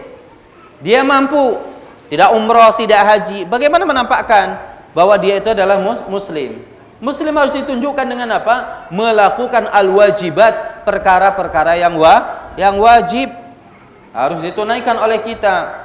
Karena ini amaliyah yang bersifat zahir, yang bersifat nampak, ada di hadapan kita, semua orang melihat. Ya, semua orang melihat. Maka kalau misalkan kita dapati ada masjid kosong, azan enggak terdengar, enggak ada sholat di situ, enggak ada orang yang masuk, enggak ada orang yang wudu, pasti orang bertanya, ini masjid atau apa? Kenapa? Karena secara zahirnya tidak nampak. Maka kita berdosa kalau kita seorang muslim, ada masjid kemudian tidak dimakmurkan, tidak ada sholat di dalamnya, tidak ada terdengar azan, gitu ya. Maka ini tidak diperbolehkan karena tidak menampakkan keislaman kita. Juga meninggalkan perkara-perkara yang haram itu juga bagian daripada keislaman seseorang. Dijelaskan kama anna tarkal muharramat dakhilun fi musamma al-Islam. Sebagaimana meninggalkan perkara-perkara yang haram itu juga masuk dalam kategori keislaman seseorang. Apa kata Rasulullah? Min husni islamil mar'i tarkuhu ma la ya'ni. Di antara kebaikan Islam seseorang, Rasul mengatakan apa? Di antara kebaikan, ciri kebaikan Islam seseorang itu apa? Tarkuhu ma la ya'ni. Meninggalkan perkara-perkara yang tidak ada manfaatnya. Maka kalau ada orang muslim dia melakukan perkara-perkara iseng, tidak ada manfaatnya, maka kita juga bertanya, ini muslim atau bukan? Ya. Maka inilah yang dijelaskan oleh para ulama kita tentang hakikat daripada Islam. Islam itu menunaikan kewajiban dan meninggalkan hal-hal yang diharamkan oleh Allah Subhanahu wa taala, baik secara zahir maupun secara batin kita. Baik. Kemudian setelah dijelaskan bahwa Islam itu adalah bersyahadat, Islam itu menegakkan salat, Islam itu menunaikan zakat, Islam itu menunaikan puasa di bulan Ramadan, Islam itu beribadah haji ke Baitullahil Haram, ini semua adalah perkara-perkara yang wajib. Ya. Dan perkara yang wajib ini ra'sul mal, modal. Seorang muslim tidak cukup dalam menjalankan Islam ini hanya modalnya saja. Salat 5 waktu, ya. Kemudian zakat hanya zakat fitrah sama zakat mal. Karena memang itu wajib kan. Zakat fitrah hukumnya apa? Wajib. Zakat mal wajib. Salat 5 waktu wajib. Kemudian apa? Puasa di bulan Ramadan hukumnya wajib. Haji, umrah seumur hidup sekali itu hukumnya apa? Wajib. Itu modal utama seorang muslim. Pada seorang muslim kita saja dalam perkara dunia, hidup ini kita pengen dapat untung. Kalau kita berdagang pengen dapat untung, pasti untung itu adalah apa? Kelebihan dari modal yang kita miliki. Nah, keuntungan itulah Allah Subhanahu wa taala mensyariatkan perkara-perkara yang sunnah. Salat ada yang apa? Syahadat dulu deh. Syahadat ada yang sunnah enggak? Ya? Syahadat pertama kan ketika masuk dalam Islam. Asyhadu an la ilaha illallah wa asyhadu anna Muhammadan Rasulullah. Orang yang masuk Islam dia membaca syahadat. Betul enggak? Ya, dia masuk syahadat itu wajib bagi orang itu. Ustaz, bagaimana kalau kemudian ini yang kemudian syubhat kan di masyarakat. Bagaimana kalau bayi lahir dari seorang muslim, dari seorang ibu muslimah? Ya, ibu muslimah, laki-laki bapaknya dia muslimah. Apakah dia perlu syahadat lagi pada masa dia balik? Tidak. Karena dia sendiri sudah jadi apa? Muslim. Ya, dia sendiri sudah jadi muslim. Maka aliran syahadatain yang mengatasnamakan bahwa muslim keturunan apabila dia sudah balik harus mengucapkan syahadat lagi, ini sesat. Ya kan? Karena dia sudah mengakui ketika apa? Ruh di dalam janin ditiupkan, maka Allah bertanya, alastu bi rabbikum, apakah aku Rabb kamu? Iya. Ya, bala. Engkau adalah Rabb kami, benar. Maka apa? Muslim. Bayi yang baru dilahirkan itu semuanya apa? Muslim. Ibunya Nasrani, ibunya Yahudi, Hindu, Buddha, Konghucu dan macam-macam. Kalau di ibunya ini melahirkan bayi ini, itu bayinya apa? Muslim. Ya, meskipun dia lahir dari seorang wanita yang kafir. Didasarkan pada hadis Rasul, kullu mauludin yuladu 'alal fitrah. Setiap bayi yang dilahirkan itu dia dalam keadaan fitrah. Apa makna fitrah? Ulama hadis menjelaskan al-Islam. Artinya apa? Kullu mauludin yuladu 'alal Islam. Ya, bahwa setiap bayi yang dilahirkan itu dia dalam keadaan agama apa? Muslim. Nah, kenapa orang yang mu'alaf, yang tadinya kafir, dia mesti ngucapin syahadat? Ya kalau dia masuk ke dalam Islamnya belum balik, ya nggak apa-apa, nggak usah ngucapin syahadat. Misalkan contoh, kelas 6 SD, ya kan 11, mungkin ketitik tanya, sudah balik belum? Ya, saya belum balik. Kata anak itu, saya belum balik. Kita tahu dia sudah dibaptis sekian kali. Kita tahu bahwa dia adalah anaknya Nasrani atau Yahudi. Tapi kemudian apa? Dia sholat dengan temannya yang muslim di masjid. kita katakan fasyhadu annahu muslim. Dia itu adalah apa? Muslim. Karena dia belum apa? Belum balik. Nanti kalau sudah balik baru dilihat. Fa abawahu yuhawidanihi au yunassiranihi au yumajjisanihi. Baru kalau sudah balik dilihat lagi, apakah orang tuanya mendidiknya dia Yahudi, menjadikannya dia Yahudi, Nasrani atau apa? Majusi. Kalau kemudian sudah balik, dia ke gereja, dia aktif, dia ini, kemudian dia memang menjadi agama mereka gitu ya. Tiba-tiba pada usia 20 tahun, 25 tahun, kembali dia ngelihat muslim kayaknya subhanallah, maka dia ingin masuk ke dalam Islam. Harus syahadat lagi enggak? Syahadat lagi karena dia sudah keluar tadinya dari keislaman fitrahnya, ya kan? Maka dia masuk dalam Islam, persaksikan asyhadu alla ilaha illallah wa anna muhammadar rasulullah. Tapi kalau ada syahadat-syahadat yang lain dalam salat ada asyhadu alla ilaha illallah wa asyhadu anna muhammadar rasulullah. Seorang khatib juga berkhutbah ada asyhadu alla ilaha illallah wa asyhadu anna muhammadan rasulullah, kan begitu. Begitu juga salat. Ada salat 5 waktu itu wajib. Tapi kan ada ba'diyah, ada qabliyah, ya kan? Ada qiyamul lail, ada salat duha, ada salat ya, yang lain-lainnya. Ini salat. Begitu juga zakat. Ada zakat yang wajib. Ada zakat mal, zakat fitrah, tapi ada apa? Ada sedekah, ada infak, ada hibah, ada wakaf, ya kan? Kan itu ibadah harta, mengeluarkan harta. Saya bersedekah kepada seorang, saya ambil uang kemudian saya kasihkan. Zakat bukan, ini sedekah saja. Ngasih ada hadiah juga termasuk masuk di dalamnya. Ini untuk apa? Melengkapi keislaman seseorang yang tadinya hanya punya modal, dilengkapi dengan apa yang sunnah. Puasa juga sama. Ya, ada puasa Ramadan, tapi ada puasa Senin Kamis, ada puasa Ayyamul Bid, ada puasa Nabi Daud, ada puasa Arafah. Ya kan? Ini adalah menandakan bahwa Rahman dan Rahimnya Allah Subhanahu wa taala, sehingga ingin memberikan apa keuntungan kepada seorang muslim dalam ibadahnya. Karena bisa jadi ketika yang wajib itu kan kita tidak tahu apakah diterima atau tidak. Apakah di sana terdapat riyaan, sum'ah, ujub, takabur dan lain-lainnya. Ya kan? Kita tidak mengetahui hal itu. Ya. Baik. Begitu juga haji, begitu juga umrah. Haji sekali seumur hidup, memang udah gugur kewajiban dia. Tapi kalau dia mampu 3 tahun lagi bisa haji lagi, ya, atau bisa umrah lagi, lakukan, tidak mengapa. Ya. Bahkan umrah dijelaskan dalam hadis itu apa? Bisa menghilangkan kefakiran dan bisa menghapus dosa. Faedah daripada umrah.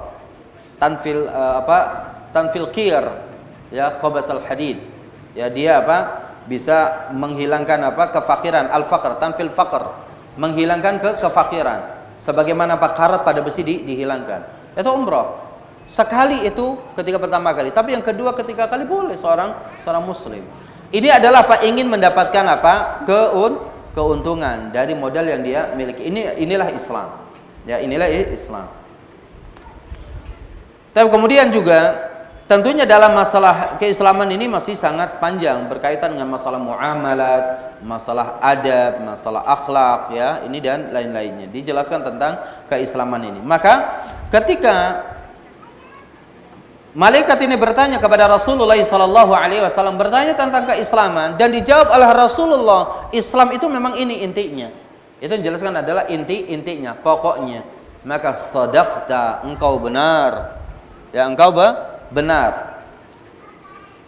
Fa'ajibna lahu yas'aluhu wa yusaddiquh. Kami heran. Kok dia bertanya tapi dia membenarkan? Ya, namanya aja siapa? Para sahabat kan nggak tahu siapa yang datang.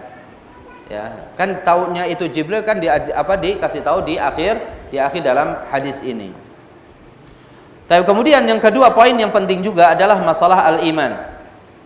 Ya. Derajat agama seseorang yang kedua adalah al-iman. Meningkat dari keislaman dia, meningkat menjadi apa? Keimanan dia, mukmin. Tadinya muslim, dia mukmin. Muslim, dia orang yang muslim lainnya terjaga dari lisan kita dan juga terjaga dari keburukan-keburukan kita. Ini muslim. Jadi kalau misalnya ada orang merasa terusik dengan kita, antum bertetangga dengan muslim. Seorang muslim, tetangga antum kanan kiri muslim. Tapi kita ini selalu tersakiti dengan omongannya dia. Kita tersakiti dengan perbuatannya dia. Ya, kita tersakiti dengan sikap-sikapnya dia. maka kita curigai keislaman dia ini. Ini dia muslim atau bukan? Ya kan? Artinya apakah keislaman dia itu masih perlu banyak dibetulkan, masih banyak perlu didakwai dia. Karena pada level dasar keislaman dia, lisannya dia belum bisa menjaga. Ya, belum bisa menjaga lisannya. Perbuatan dia sebagai muslim dia belum terjaga. Bagaimana kemudian ingin meningkat pada derajat keimanan? Maka Rasulullah SAW ditanya oleh Jibril, "Akhbirni anil iman." Apa itu keimanan itu?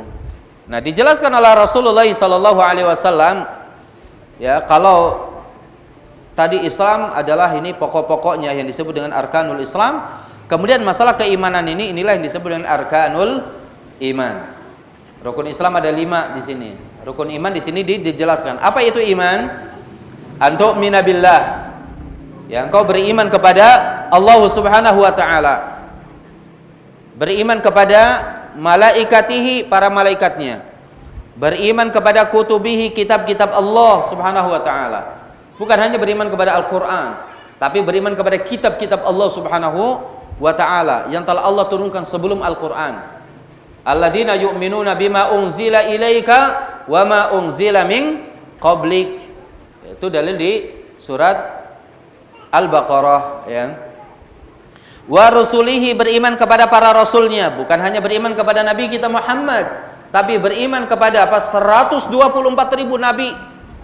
Beriman kepada 313 seorang rasul. Wajib kita imani secara global, secara menyeluruh. Tapi beriman kepada Rasulullah SAW secara detail. Ya, beriman kepada Rasulullah itu harus paham. Kita muslim. Kalau muslim dia tahu sejarah tentang Nabi Ibrahim, seorang muslim tahu sejarah tentang Nabi Ismail, tentang Nabi Musa, Nabi Isa, maka lebih wajib bagi kita mempelajari Siratur Rasul. Perjalanan hidup Rasul, kita mengenali Rasul sallallahu alaihi wa alihi wasallam. Ya, ini harus kita pelajari. Ini bagian daripada beriman kepada para rasul Allah Subhanahu wa taala. Kemudian yang kelima, beriman kepada wal yaumil akhir, beriman kepada hari akhir. Ya, beriman kepada hari akhir juga ini panjang. Ya, penjelasannya panjang. Beriman dari hari akhirnya itu dunia ini berakhir, kemudian awal kehidupan akhirat. Ya, berakhirnya dari dunia ini dan awal dari kehidupan akhirat. Manusia mulai dibangkitkan mulai dia dikuburkan. Berakhirnya dari dunia, maka manusia itu akan dia mati dikuburkan di dalam tanah. Minha khalaqnakum wa minha nu'idukum, ya, wa ilaiha nu'idukum wa minha nukhrijukum taratan ukhra, kata Allah Subhanahu wa taala. Dari tanah kami ciptakan, kami kembalikan ke dalam tanah, dan kami akan keluarkan juga dia dari tanah. Ya, ini adalah wajib kita percaya. Ini adalah bagian daripada yaumul akhir. Manusia setelah meninggal tidak selesai, justru nanti awal kehidupan yang abadi. Tempat istirahat pertama itu adalah alam kubur. Di alam kubur. Dan itu sesuai dengan amal-amal kita semuanya. Kita akan ditemani dengan amal-amal kita. Kalau amal kita baik, maka kita akan ditemani di dalam kubur dengan amal kita yang saleh. Kalau kita di dunianya amalnya buruk, kita pun akan ditemani dengan amal-amal kita yang buruk. Sampai kapan? Ila qiyamis sa'ah, sampai tibanya hari kiamat. Nah, hari kiamat itulah mulai perjalanan juga, ya, cukup berliku. Huru hara kiamat juga lumayan, ya, begitu menakutkan kita. Haul yaumil qiyamah, huru haranya hari kiamat. Dari mulai manusia dibangkitkan, dari mulai manusia digiring, dari mulai nanti ada hisab, ada mizan, ya, kemudian juga nanti ada sirat, ya, ada haud, ada telaganya Rasul, sampai kita memasuki surga Allah Subhanahu wa taala. Itu adalah bagian daripada yaumul akhir. Kemudian juga wajib bagi kita mengimani tentang al-qadar, qada dan qadar Allah, takdir Allah. Al-qada itu hukum-hukum Allah yang telah Allah tetapkan sejak azali, yang sudah Allah lukiskan di dalam Lauhul Mahfuz. Ya, dijelaskan tentang masalah al-qadar. Kemudian kita wajib percaya tentang apa? Al-qadar. Bagaimana Allah Subhanahu wa taala ya menampakkan sesuatu kepada kita, mewujudkan sesuatu kepada kita sampai sesuatu itu terjadi. Kita wajib bahwa kalau sudah terjadi, inilah takdir Allah Subhanahu wa taala. Inilah takdir Allah, dan inilah yang barangkali ya kita yakini ini sudah Allah tetapkan 50.000 tahun sebelum Allah menciptakan langit dan bumi. Maka di sini wajib bagi kita mengimani tentang masalah apa? Takdir Allah yang baik maupun yang buruk. Ya. Karena terkadang Allah Subhanahu wa taala mentakdirkan sesuatu, jiwa kita menerima, tapi terkadang juga apa? Ada jiwa kita mengeluh. Ya. Terkadang juga dalam pandangan mata kita itu buruk, tapi belum tentu di mata Allah Subhanahu wa taala itu buruk. Terkadang di dalam kita, menurut kita ini baik, tapi belum tentu di mata Allah Subhanahu wa taala itu baik. Ya, ini. Nah, inilah adalah masalah-masalah keimanan. Dijelaskan dalam poin keimanan ini ada beberapa hal yang dijelaskan oleh para ulama. Yang pertama, di sini tentang pokok keimanan itu sendiri. Apa itu aslul iman? Ya. Aslul iman adalah at-tasdiq. Pokok keimanan itu adalah membenarkan dengan lisan kita, dengan anggota tubuh kita, dan juga dengan apa? Hati kita. Ini namanya at-tasdiq. Qaulan, perkataan kita, ya, kemudian hati kita, dan juga dibenarkan juga dengan anggota tubuh kita, dibuktikan. Ini adalah aslu al-iman.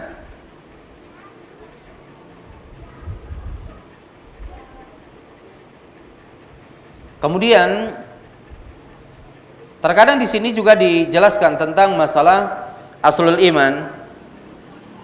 Terkadang aslul iman sebagaimana dijelaskan dalam hadis ini, karena terpisah penjelasan dengan masalah Islam tadi di awal sudah dijelaskan, maka di sini dikatakan Arrafahu sallallahu alaihi wa alihi wasallam fi hadzal hadis. Rasulullah mendefinisikan iman di dalam hadis ini lima batana minal i'tiqadat. Lebih kepada masalah-masalah yang berisi tentang keyakinan akan Allah, malaikat, para rasul, kitab, gitu ya. Ini tentang masalah keyakinan, tentang qada dan qadar, tentang hari akhir. Kita wajib meyakini adanya alam kubur. Kita wajib meyakini adanya apa? Dibangkitan al-ba'ats. Kita wajib meyakini adanya hisab. Kita wajib meyakini adanya apa? Adanya mizan, timbangan, dan lain-lainnya. Ya, ini adalah lebih pada al-i'tiqadat dalam hadis ini. Ya, dalam hadis ini.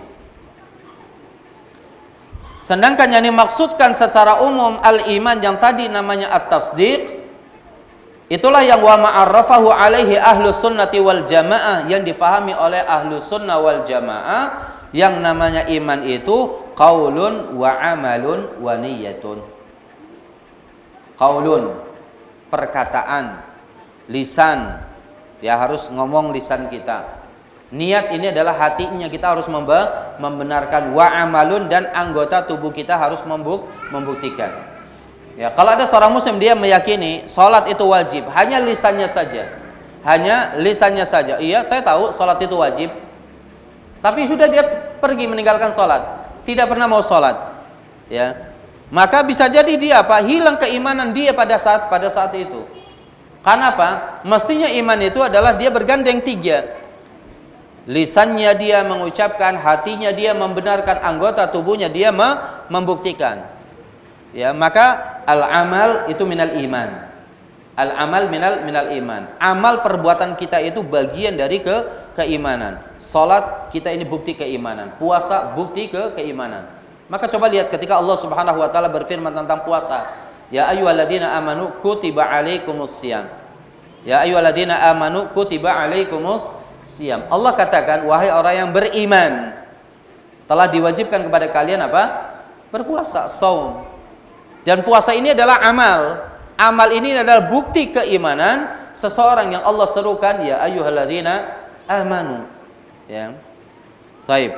Kemudian poin yang kedua tentang pembahasan masalah al-iman di sini. Terkadang baik dalam Al-Qur'an maupun di dalam hadis Rasul, terkadang Islam itu disendirikan. Ini Islam, ya. Kalimatnya tidak digandeng.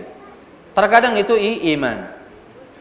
Bagaimana memahaminya hal ini? Kata para ulama, dijelaskan ya oleh Imam Ibnu Rajab Al-Hambali, wa amma tafriqun nabi bainal imani wal islam, adapun nabi membedakan antara definisi iman dan Islam dalam hadis ini ya, dan idkhaluhu al-a'mal, Nabi kita yang mulia sallallahu alaihi wasallam memasukkan amal-amal ini fi musamma al-Islam ya, fi musamma al-Islam, kan tadi Islam syahadat, salat, zakat, saum dan haji. Jadi Nabi memasukkan definisi amal-amal itu masuk dalam definisi Islam. Duna al-iman, tanpa dengan keimanan dalam hadis ini. Ya, sedangkan terkadang dijelaskan dalam hadis-hadis yang lain, Rasul itu hanya menyebutkan satu saja, terkadang Islam. Contoh misalkan min husni islamil mar'i tadi. Rasul mengatakan hanya min husni islamil mar'i. Di dalamnya juga terdapat di situ makna keimanan. Terdapat makna keimanan. Ya. Jadi kalau misalkan disandingkan digandeng dua-duanya, maka di situ Islam itu lebih bersifat kepada amal-amal, sedangkan iman lebih bersifat kepada keyakinan. Tapi kalau terpisah antara satu, maka Islam itu ya juga masuk di dalamnya adalah iman. Ketika disebutkan masalah keimanan, di dalamnya juga masuk kategori Islam. Ya. Ini mengenai masalah al-iman. Kemudian poin yang berikutnya tentang masalah keimanan ini, aqidatu ahli sunnati wal jamaah menjelaskan annal amala minal iman. Bahwasanya amal itu bagian dari keimanan. Kenapa ini mesti dijelaskan? Karena ada sebagian daripada aliran kaum muslimin, di sebagian kaum muslimin dia mengatakan bahwa amal itu bukan bagian dari iman. Iman itu hanya lisan. Jadi kalau lisannya sudah mengatakan saya beriman, itu sudah cukup. Meskipun dia tidak beramal. Itu ada yang berpendapat seperti itu. Ya, maka di sini kalau kita dapati bahwa kenapa Rasulullah sallallahu alaihi wasallam ketika menjelaskan bahwasanya amal itu bagian dari keimanan, ada hadis Rasul yang sangat masyhur, hadis yang sahih yang diriwayatkan oleh Imam Muslim, al-iman bid'un wa sab'una syu'bah. Iman ini ada berapa? 70 sekian cabang. Fa afdaluha, yang paling utama keimanan itu adalah apa? Qaulu la ilaha illallah, yaitu ucapan la ilaha illallah. Lisan itu berarti mengucapkan lisan tuh. Ya. Wa adanaha, dan yang paling rendah itu apa? Imatatul adza anit thariq, menyingkirkan duri dari jalan. Itu lisan atau perbuatan? Perbuatan, itu amal. Berarti iman itu lisan juga dengan apa? Amal. Apa kata Rasul? Wal haya'u syu'batun minal iman. Dan rasa malu itu juga bagian dari apa? Dari iman. Rasa malu itu kan muncul dari apa? Dari hati. Maka iman itu apa? Lisan, ya, juga perbuatan kita dan juga hati kita. Ini dalil yang menjelaskan tentang sempurnanya akidah Ahlus Sunnah wal Jamaah, bahwa keimanan itu tidak cukup dengan lisan saja. Keimanan itu enggak cukup dengan hati saja. Keimanan itu tidak cukup hanya dengan apa? Amal saja. Tapi keimanan itu harus dia berbarengan tiga ini. Lisannya, hatinya, dan juga anggota tubuhnya atau amal perbuatannya dia. Kemudian poin yang keempat tentang masalah keimanan di sini. Aqidatu ahli sunnati wal jamaah, akidah atau yang merupakan akidah ahli sunnah wal jamaah, annal imana yazid wa yanqus. Keimanan itu bisa bertambah, bisa juga apa? Berkurang. Jadi keimanan kita itu enggak pada satu volume. Kadang bertambah, kadang apa? Kadang berkurang. Ya. Dalilnya apa? Banyak sekali di dalam ayat-ayat Al-Qur'anul Karim. Ya, surat misalkan Al-Fath, liyazdadu imanan ma'a imanihim, agar mereka bertambah imannya dengan iman mereka. Kan berarti yazdad, bertambah. Ya. Atau wazidnahum huda, ada kalimat ziyadah di situ. Dan kami tambahkan kepada mereka apa? Hudan, petunjuk, keimanannya bertambah. Ya. Dan lain-lainnya.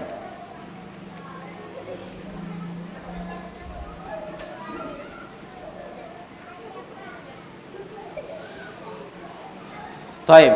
Sebagian para ulama menjelaskan tentang masalah bertambahnya keimanan dengan cara apa dan berkurangnya keimanan dengan cara apa. Ya, sebagian mengatakan bahwa al-iman, para ulama mendefinisikan al-iman yazdad bit ta'ah. Ya, wa yanqus bil ma'siyah. Keimanan itu bertambah dengan ketaatan kita. Jadi kalau kita memang terus dia istiqomah, ya, istiqomah dalam menetapi ketaatan kita kepada Allah Subhanahu wa taala, maka Allah tambahkan keimanan terus pada diri kita. Ketika seseorang terjatuh kepada kemaksiatan, pada saat itu keimanan dia berkurang. Itulah yang iman yazid wa yanqus. Kemudian poin yang terakhir dalam masalah al-iman di sini bahwa al-mu'minun yatafadhaluna bil iman. Ini yang wajib kita yakini juga, bahwa orang-orang mukmin itu yatafadhaluna bil iman, bertingkat-tingkat keimanannya, tidak sama. Keimanannya orang-orang mukmin tidak sama, bertingkat-tingkat. Ya, yatafadhalun. Keimanannya Abu Bakar berbeda dengan keimanannya Umar. Tingkatannya, ya, tingkatnya berbeda. Apalagi dengan tabi'in, apalagi dengan tabi'in, apalagi dengan kita. Jelas ini beriman. Yatafadhalun. Ya, tingkatan keimanan seseorang itu berbeda-beda. Ya. Tapi kalau kita dapati, tentunya orang yang paling memiliki keimanan paling tinggi adalah Rasulullah sallallahu alaihi wasallam. Yang kemudian setelahnya sebagaimana diisyaratkan oleh Rasulullah adalah Abu Bakar As-Siddiq. Ya, Abu Bakar As-Siddiq. Ya, untuk itulah ketika Allah Subhanahu wa taala menjelaskan kepada kita, ya, orang-orang yang Allah berikan nikmat, apa kata Allah Subhanahu wa taala? Ulaika ma'al ladzina an'amallahu 'alaihim. Pertama, minan nabiyyin, para nabi. Derajat keimanannya lebih tinggi. Minan nabiyyin. Yang kedua apa? Was-siddiqin. Orang-orang yang siddiq, orang-orang yang benar keimanan, orang-orang yang jujur keimanannya, dia jujur tingkah lakunya, jujur keislamannya, as-siddiqin. Mereka berbeda juga dengan as-syuhada. Ada yang mereka siddiqin juga, syuhada juga ada. Dan para sahabat kan juga orang-orang yang banyak mati di medan jihad, ya kan? Tapi mereka juga siddiqin, bisa masuk dalam kategori siddiqin. Tapi ada yang masuk kategori siddiqin, ada juga yang mungkin hanya pada derajat asy-syuhada. Yatafadhaluna bil iman. Mereka bertingkat-tingkat keimanannya di sini. Suatu ketika Abdullah bin Umar pernah ditanya, hal kana ashabu Rasulillah sallallahu alaihi wasallam yadhakun? Jadi pertanyaannya agak asing gitu ya. Apakah kan para sahabat itu tingkatan keimanannya tinggi, sehingga ada orang yang bertanya, apakah dulu para sahabat itu tertawa? Karena sebagai bukti orang kadang-kadang kalau banyak tertawa itu kan kata Rasul apa? Tumitul qalb. Ya, tumitul qalb, mematikan hatinya dia. Lalu ada yang bertanya, apakah dulu para sahabat itu bertanya? Karena disifati di dalam Al-Qur'an itu mereka itu qalilan yadhakun. Mereka itu sangat sedikit ketawanya. Tapi kalau menangisnya banyak. Tapi apakah mereka kemudian tertawa? Kemudian Abdullah bin Umar mengatakan, "Na'am." Iya. Ya, para sahabat juga bercanda, para sahabat juga dia tersenyum, tertawa. Tapi apa? Wal imanu fi qulubihim a'dhamu minal jabal. Kata Abdullah bin Umar, keimanan di dalam hati mereka itu a'zam minal jabal, lebih besar daripada gunung. Itu keimanan mereka. Saya pernah memberikan satu penjelasan, ya, Bapak dan Ibu yang dimuliakan Allah Subhanahu wa taala, ketika kita berziarah misalkan ingin menjelaskan tentang perjalanan Nabi ketika bertahanus, ketika bertahanus ke Jabal Nur, yaitu Gua Hira. Antum bisa lihat Gua Hira itu tingginya seperti apa, ya kan? Rasulullah sallallahu alaihi wasallam naik ke atas gua tersebut, ya, ke atas jabal tersebut. Lalu berhari-hari dia di sana dengan perbekalan yang apa adanya.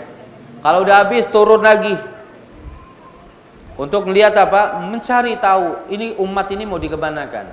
Mau seperti apa? Sampai kemudian Allah Subhanahu wa taala menurunkan Jibril alaihi salam, mengangkatnya menjadi seorang nabi. Dalam riwayat yang lain kemudian peristiwa hijrahnya Nabi sallallahu alaihi wasallam dalam kejaran orang-orang kafir Quraisy, kemudian sampai naiki ke atas Jabal Sur. Jabal Sur. Di sana ada gua, yaitu Gua Sur. Bersembunyi di situ 2 hari. Bagaimana kemudian kita ngelihat perjalanan Rasulullah bersama sahabat yang mulia Abu Bakar As-Siddiq radhiyallahu an naik ke atas Jabal Sur dalam keadaan kejaran orang-orang kafir. Sekarang kita saja dalam keadaan yang santai, bawa makanan, ya, bawa minuman, kerja santai, senyampainya di atas gitu. Senyampainya di atas. Lelahnya seperti apa? Dan banyak barangkali kita orang yang tidak sampai ke sana juga. Meskipun itu tidak disunahkan tentunya ya, tidak disunahkan untuk sampai naik ke atas tersebut. Tapi kalau kita mau ambil ibrah pelajaran, bagaimana dulu ada seorang wanita bernama Asma binti Abi Bakar As-Siddiq radhiyallahu anhu, dalam riwayat ketika Rasulullah dan Abu Bakar berada di Gua Sur dalam kejaran orang kafir Quraisy, maka Asma membawakan makanan ke atas sana. Bagaimana seorang wanita dia naik ke atas bukit yang sangat tinggi di ujung itu, membawa makanan ke sana. Juga bagaimana ketika ya, hijrah dari Mekah ke Madinah, yang sekarang jarak jalannya sudah begitu ya, kalau ditempuh hanya 430 kilo. Ya, kemudian dengan mobil itu hanya 4 jam saja.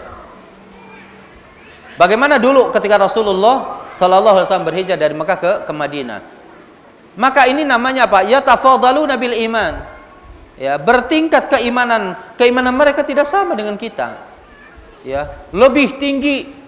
Maka di sini dikatakan kesaksiannya oleh Abdullah bin Umar sendiri, dan beliau adalah seorang sahabat. Abdullah bin Umar menceritakan tentang sahabat-sahabat seniornya dengan mengatakan al-imanu fi qulubihim, keimanan yang ada pada hati mereka itu a'zam minal jabal, lebih besar dari dari gunung. Kok ada sekarang orang kemudian muslim mencela seorang sahabat? Kok ada manusia yang mungkin muslim sekarang ini yang hidup jauh dari kehidupan Rasul, yang mungkin keimanannya tidak lebih dari dari satu mudnya, tapi dia berani kemudian mencela orang yang keimanannya itu a'zam minal jabal, yang lebih besar dari gunung.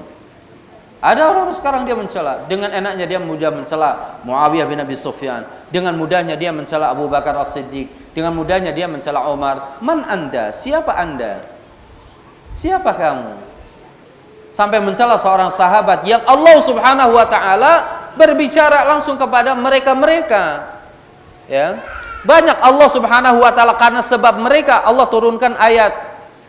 Karena sebab seorang wanita mengadukan masalah zihar suaminya, Allah turunkan ayat qad sami'allahu qaulal lati tujadiluka fi zawjiha wa tashtaki ila Allah wallahu yasma'u tahawurakuma innallaha sami'un basir. Seorang wanita kisahnya Allah tetapkan hal itu sebab turunnya ayat Al-Qur'anul Karim. Kalau kita kan sekarang ya, apa yang menjadikan kita ini mulia? Tidak ada menjadikan kita mulia ini kecuali tunduk dan patuh kepada apa yang Allah dan Rasulullah sallallahu alaihi wasallam sampaikan. Itu kita ittiba, mengikuti. Kalau kita suruh mengikuti apa yang dimaui Allah dan Rasulnya yang enggak mau, bagaimana kemudian kita mau keimanan kita sampai pada derajat para sahabat? Ya, dan ini adalah bukti yatafadhaluna bil iman. Qala Ibnu Rajab, Al-Imam Ibnu Rajab mengatakan, fa'ina hadha mimman al-imanu fi qalbihi ma yazinu dzurrah aw sya'irah.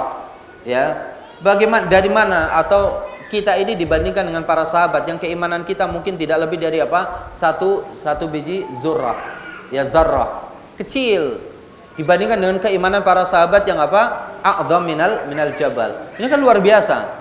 Para ulama saja dia memberikan perhatian yang luar biasa bahwa keimanan kita ini memang sangat jauh dibandingkan dengan dengan para sahabat, ya, dengan para sahabat. Maka dari sinilah kita mesti menggali kembali nilai-nilai keimanan ini ya dari hadis-hadis Rasulullah sallallahu alaihi wasallam, paling tidak kecintaan kita kepada para sahabat, kecintaan kita kepada sunnah-sunnahnya Rasul, ini mendekatkan keimanan kita kepada mereka semua, ya. Iqtafa atharah, mengikuti jejak-jejak mereka. Ini adalah keimanan. Poin yang kelima. Dan waktunya sudah habis. Berapa? Ya. Sampai jam berapa waktu?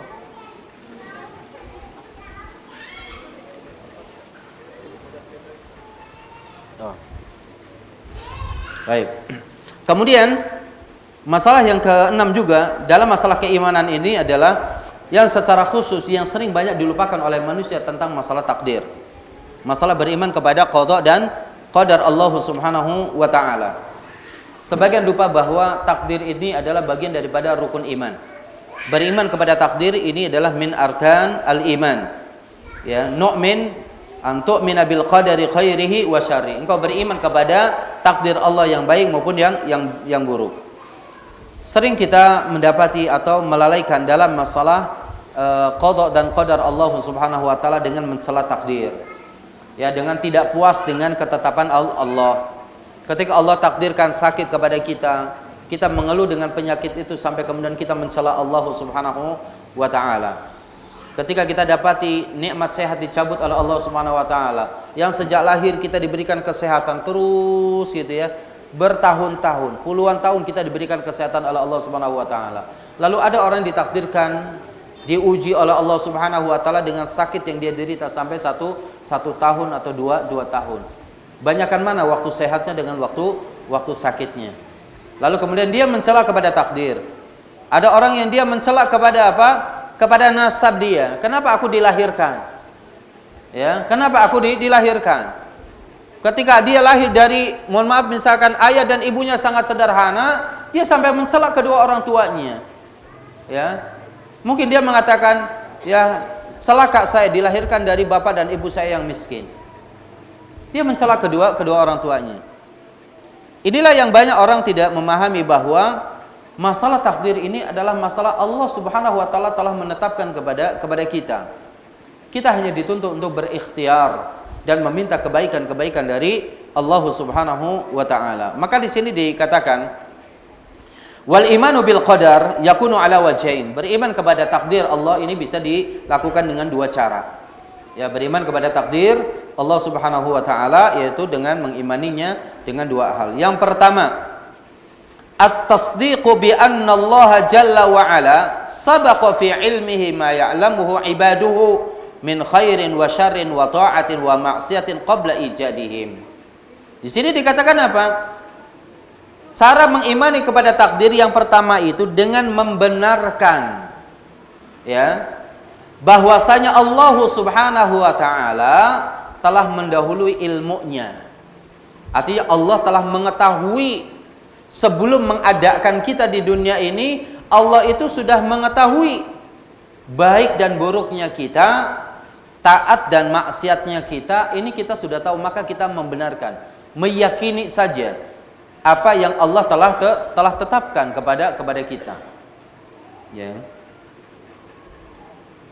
Apakah dia akan termasuk orang yang bahagia ataukah dia termasuk orang yang asyaqa, yaitu apa? Orang yang sengsara? Kita meyakini Allah Subhanahu wa taala sudah menetapkan. Kewajiban kita itu kembali lagi apa? Ikhtiar. Sebagaimana dia orang lapar, kalau lapar dia ikhtiar harus cari makanan untuk memenuhi apa? Memenuhi perutnya biar perutnya tidak kelaparan. Sebagaimana orang itu haus, maka dia juga berikhtiar. Maka dia ambil air, kemudian dia apa? Dia minum. Itu tugas kita. Ya. Tugas kita yang kedua tentunya mendoakan. Kita berdoa kepada Allah Subhanahu wa taala semoga Allah takdirkan kepada kita dengan yang baik, yang berakhir kepada jannah Allah Subhanahu wa taala.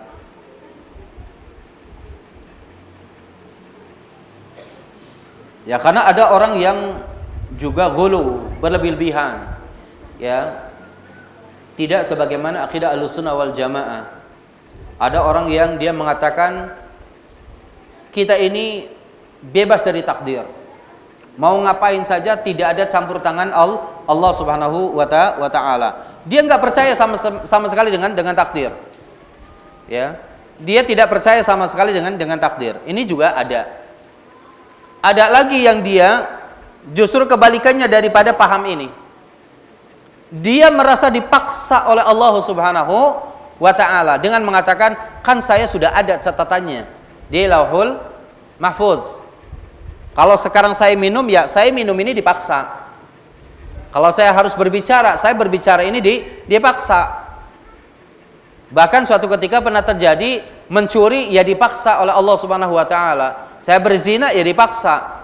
Maka ketika datang kepada sahabat yang mulia Umar bin Al-Khattab, Amirul Mukminin, seorang pencuri, lalu didatangkan di hadapan Umar. Lalu dikatakan, "Kenapa kamu mencuri?" "Ya saya dipaksa oleh Allah Subhanahu wa taala. Saya sudah ditakdirkan. Saat ini tuh saya mencuri sudah ditakdirkan." Ya.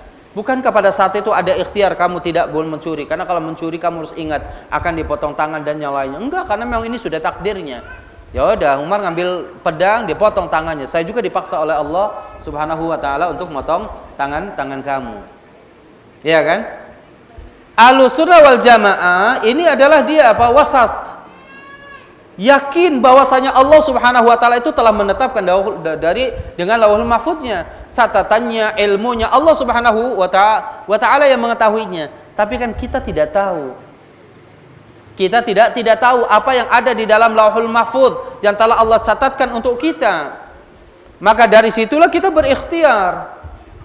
Inilah ahlus sunnah, tidak terjebak kepada apa? Qadariyah, tidak terjebak kepada Jabariyah. Kita berikhtiar. Adapun kalau sudah terjadi, ya, kemudian Allah tetapkan seperti itu, kita apa? Ridha kepada ketentuan Allah Subhanahu wa taala. Orang tua menasihati anaknya, ya, ini musim hujan, ya, jangan hiking ke ke gunung, atau jangan jalan-jalan ke pantai, takutnya ombak lagi naik gitu, lagi pasang. Kemudian itu sudah dinasihati sama orang tua, dan anaknya mengatakan, iya insya Allah nggak jadi gitu, nggak jadi. 1 hari 2 hari sebelum keberangkatan cuacanya masya Allah ini cuacanya bagus, nggak ada angin, nggak ada apa. Ditelepon di bagian sana gunung, ini gimana cuacanya? Bagus, alhamdulillah aman. Ditelepon di bagian apa? Lautnya gimana, pantai ini bagus nggak? Bagus, alhamdulillah. Bismillah, berangkat, kata orang tuanya. Berangkat, anak juga senang dia berangkat. Ini kan namanya ikhtiar. Ketika dia sudah sampai di gunung, tiba-tiba kabut dia datang. Ketika dia sudah sampai di pantai, tiba-tiba ombak itu bergulung besar. Terjadi yang di gunung itu dia jatuh karena enggak ngelihat jalan, yang ini ke bawah seret ombak. Kan nasihat pertama sudah. Nasihat yang kedua merubah kepada nasihat yang pertama tuh. Yang tadi enggak boleh, yang kedua membolehkan. Yang ketiga, ikhtiar ini sudah. Ketika sudah kejadian, apakah orang tuanya memarahi orang yang terima telepon di sana? Kan enggak. Memang pada saat itu kok keadaannya lagi baik. Ini ketika kejadian, itulah takdir. Yang wajib kita ridha terhadap ketentuan Allah Subhanahu wa taala. Inilah ahlus sunnah, tidak menyalahkan takdir. Ya. Nah, ini. Itu cara mengimaninya. Ya, jadi bahwasanya Allah Subhanahu harus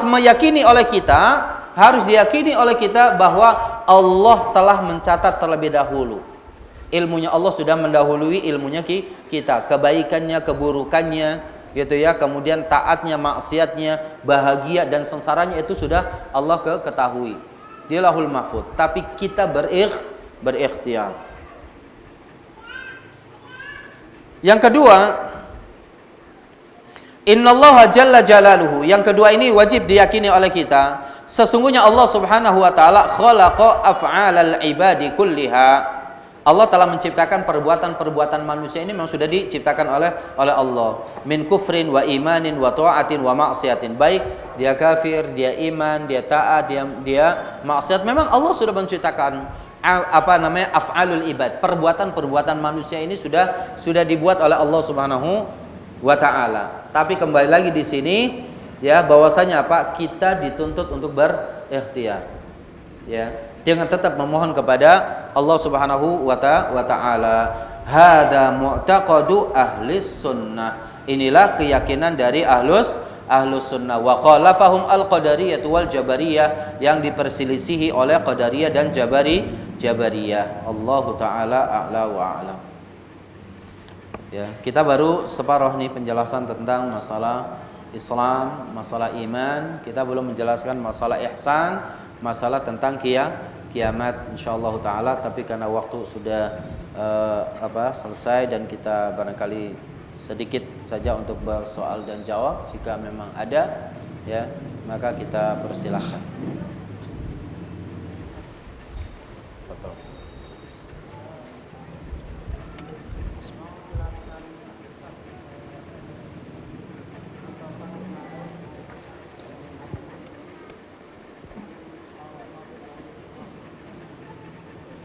Muttafaqun alaih. Ya, muttafaqun alaih. Dalam meriwayatkan hadis ya, Imam Al-Bukhari dan juga para ulama hadis yang lainnya ketika meriwayatkan hadis itu kan, dalam hadis itu ada yang namanya sanad, ada yang namanya matan, ada yang namanya rawi. Ya. Rawi itu adalah dia yang meriwayatkan hadis yang paling akhir, seperti misalkan Imam Bukhari, Imam Muslimnya gitu ya, kemudian Abu Dawud, Nasai, Tirmidzi, Ibnu Majah, Imam Ahmad, ya Imam Malik, Imam Syafi'i, itu ketika dia meriwayatkan akhir dari guru-gurunya terus. Nah, ini guru-gurunya terus sampai kepada apa? Sampai kepada Rasulullah Sallallahu Alaihi Wasallam. Yang paling terakhir itu rawi, kemudian yang ini adalah sanad namanya, sanad. Adapun kemudian isi hadisnya namanya apa? Matan. Namanya matan. Matan hadis itu kalimat min husni islamil mar'i tarkuhum ma la ya'ni. Itu matan. Adapun dari sebelum Imam Bukhari terus sampai kepada Abu Hurairah misalkan, sahabat itu namanya sanad. Ya. Adapun yang terakhir itu namanya misalkan akhrajahu, hadis ini dikeluarkan atau hadis ini diriwayatkan oleh Imam Bukhari, yaitu biasa disebut perawi akhir ya, yang terakhir, yang biasa disebut dengan rawi. Nah, kalau ada tertuliskan muttafaqun alaihi, yang disepakati atas kesohihan pada hadis itu, atas kesohihan daripada hadis ini, muttafaq alaihi itu ada Imam Bukhari dan juga Imam Muslim. Hadis ini sahih menurut keduanya, syarat-syarat keduanya, karena Imam Bukhari ketika menetapkan hadis ini sahih ada syarat-syaratnya, ya kan? Imam Muslim ketika meriwayatkan hadis ini sahih ada syarat-syaratnya. Ketika ada hadis yang syarat-syaratnya ngepas, Imam Bukhari juga meriwayatkan ini, Imam Muslim juga meriwayatkan gitu ya, maka ini itu namanya muttafaqun alaihi, ya. Dan hadis-hadis muttafaq alaihi ini sekarang juga itu sudah dibukukan. Sudah dibukukan jadi satu. Siapa yang tahu nama kitabnya? Saya kasih hadiah. Saya lupa nih, saya kasih hadiah. Apa nama hadis, kumpulan hadis yang sudah diriwayatkan oleh Imam Bukhari dan juga Imam Muslim menurut syarat keduanya sepakat? Ya. Bukhari, Muslim. Kalau Bukhari Muslim, hadis sahih Bukhari diriwayatkan Imam Bukhari. Kalau Muslim diriwayatkan oleh Al-Imam Muslim. Ada nama kitabnya? Bukan. Ada nama kitab. Saya bantu pengarangnya Syekh Muhammad Fuad Baqi.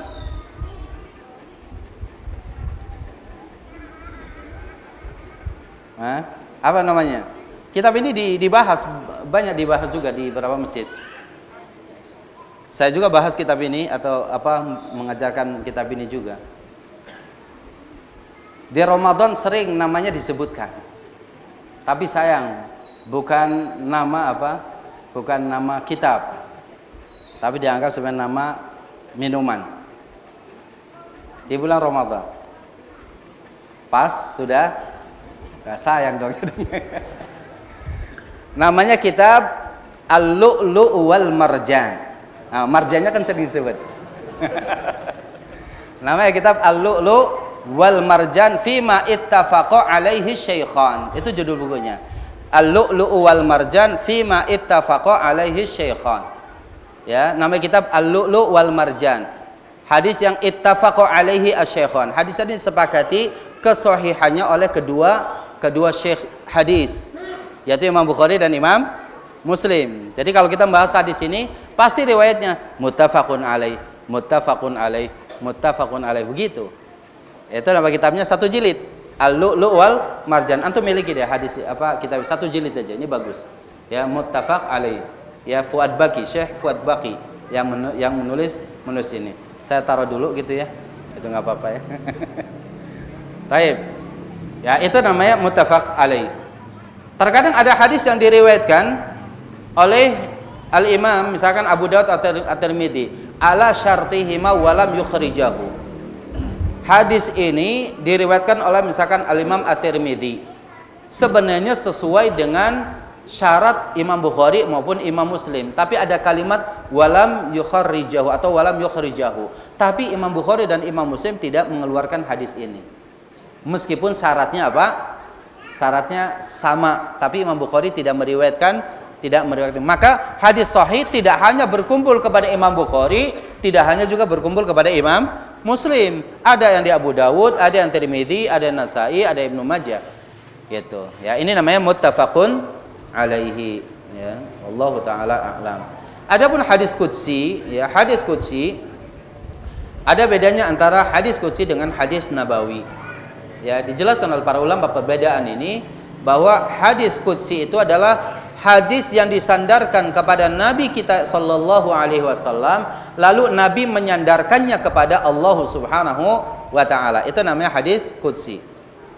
Ya. Sekali lagi saya katakan, hadis qudsi itu adalah hadis yang disandarkan kepada Nabi sallallahu alaihi wasallam, kemudian Nabi menyandarkannya kepada siapa? Allah Azza wa Jalla. Maka biasanya kalimatnya adalah begini. Qala an-nabiyyu sallallahu alaihi wa alihi wasallam, qala Allah Azza wa Jalla. Ya kan?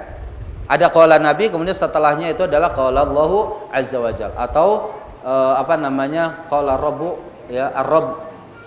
Ya, Allah Subhanahu wa taala disebutkan di sini. Artinya apa? Nabi meriwayatkan, kemudian apa? Disandarkan juga. Nabi bersabda, kemudian sabdanya Nabi disandarkan kepada firman Allah Subhanahu wa taala. Ini namanya hadis qudsi. Dan kitab-kitab hadis qudsi banyak. Ya, hadis qudsi juga banyak. Seperti ada seorang menulis tentang hadis qudsi banyak sekali. Ya. Itu namanya hadis qudsi. Adapun hadis nabawi itu memang hadis yang disandarkan hanya kepada Nabi sallallahu alaihi wasallam. Sebagian para ulama mendefinisikan kalau hadis Nabi lafaz dan maknanya dari Nabi. Lafaz dan maknanya dari Nabi. Tapi kalau misalkan hadis qudsi itu adalah maknanya dari Allah, lafaznya dari Nabi. Ini untuk sekedar membedakan. Tapi tadi yang definisi para ulama tadi itu adalah hadis qudsi, hadis yang disandarkan kepada Nabi, lalu Nabi menyandarkannya kepada Allah Subhanahu wa taala. Seperti hadis ana inda dhanni abdi bi, gitu ya. Saya akan bersama persangkaan hambaku kepadaku. Itu adalah hadis qudsi, dan masih banyak sekali hadis-hadis qudsi. Termasuk nanti di dalam ini pun di dalam Arba'in Nawawi ada hadis qudsi tersebut. Kemudian Al-Lauh Al-Mahfuz. Ya, Lauhul Mahfuz wallahu taala a'lam, hanya Allah yang Maha tahu tentang apa Lauhul Mahfuz ini. Kalau secara maknanya lauh itu adalah ya papan yang besar. Al-Mahfuz yang terjaga. Artinya semua takdir-takdir manusia Allah telah tuliskan di dalam Lauhul Mahfuz ini. Termasuk Al-Qur'anul Karim telah dituliskan dalam Lauhul Mahfuz. Tapi seperti apa wujudnya? Wallahu taala a'lam. Ya, Allah Subhanahu wa taala yang sudah menetapkan hal ini. Ya. Fadhal.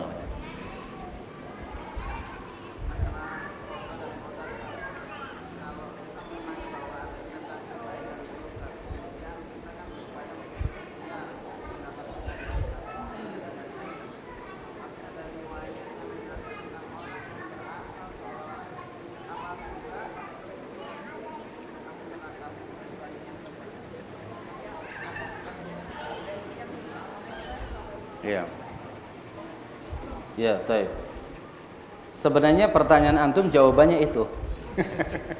Ya. Jadi ada orang yang beramal terus sejak dia balik tuh amalnya baik gitu ya, itu amal-amalan surga kan begitu.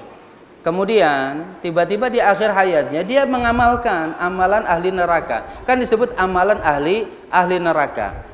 Fayadkhuluha, kemudian dia masuk ke neraka. Ada orang yang dia melakukan amal buruk terus menerus, tapi di akhir kemudian dia melakukan amalannya ahli surga, lalu dia masuk di dalamnya. Maka saya katakan itulah takdir. Itulah takdir. Maka dijelaskan bahwa amal itu memang penting bagi kita, karena amal itu mendatangkan rahmat Allah Subhanahu wa taala. Rasulullah SAW tidak pernah mengatakan bahwa amal anda lah yang memasukkan anda ke dalam surga. Lan yanjua amaluhu ya fil jannah. Sekali-kali amalnya itu tidak menyelamatkan dia untuk masuk ke surga. Bukan amal yang masukkan kita dalam surga, tapi rahmat Allah Subhanahu wa taala. Nah, amal yang banyak ini penting bagi kita, bukan enggak penting amal ini. Ya, karena ada sebagian orang mengatakan kalau gitu saya nggak perlu beramal deh katanya, kan percuma, nanti aja akhir hayatnya itu rahmat Allah. Orang itu biasanya terbiasa dengan apa? Kebiasaannya. Di akhir hayat dia akan terbiasa dengan kebiasaannya, ya kan? Seperti yang pernah saya sampaikan bahwa ada orang yang seumur hidupnya, mohon maaf, misalkan dia selalu apa? Dagang. Pulang ke rumah bukan nengok istri, bukan bercanda dengan anak-anaknya, gitu. Yang dipikirin apa? Telepon, dagang lagi. Ini harga sekian. Udah nyampe rumah masih dagang aja. Habis sholat kanan kiri nggak zikir, langsung dagang. Harga ini udah naik belum? Udah turun belum? Ini terus rupiah sampai di akhir hayatnya ketika dia lagi sakaratul maut, yang diingat apa? Rupiah.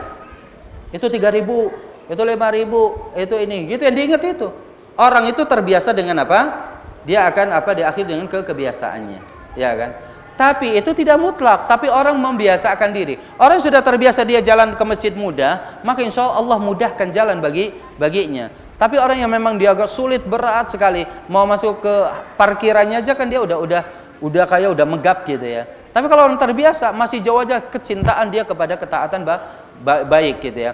Nah, disitulah kemudian itulah takdir Allah Subhanahu wa taala. Tapi bukan berarti bahwa kemudian akhir hayat yang dia itu misalkan husnul khatimah atau su'ul khatimah itu, kemudian orang kita yang masih hidup tidak boleh mengklaim. Misalkan contoh orang itu taat terus, dia ketika lagi mau sakarat ketika mau meninggalnya ternyata dia mabuk, meninggal dia. Apakah kita boleh mengatakan ahlun nar nih, ini ahli neraka nih, udah pasti nih katanya? Boleh enggak? Enggak boleh. Memang itulah takdirnya dia saat itu buruk, tapi semoga Allah memaafkan karena ini bukan kesyirikan. Ini bukan kesyirikan, ya kan? Gitu. Kemudian ada orang yang dia langsung terus tadinya buruk, tiba-tiba akhir ternyata baik. Meninggal lagi sujud. Lagi sujud. Baik enggak? Lagi sholat dia. Lagi sholat jamaah dia sujud. Apakah kita langsung mengatakan wah ahlul jannah ini pasti masuk surga nih? Ya, meskipun dia sebelumnya tidak baik, ini ahlul jannah nih. Enggak boleh kita mengklaim seperti, karena harus ada nas. Ya.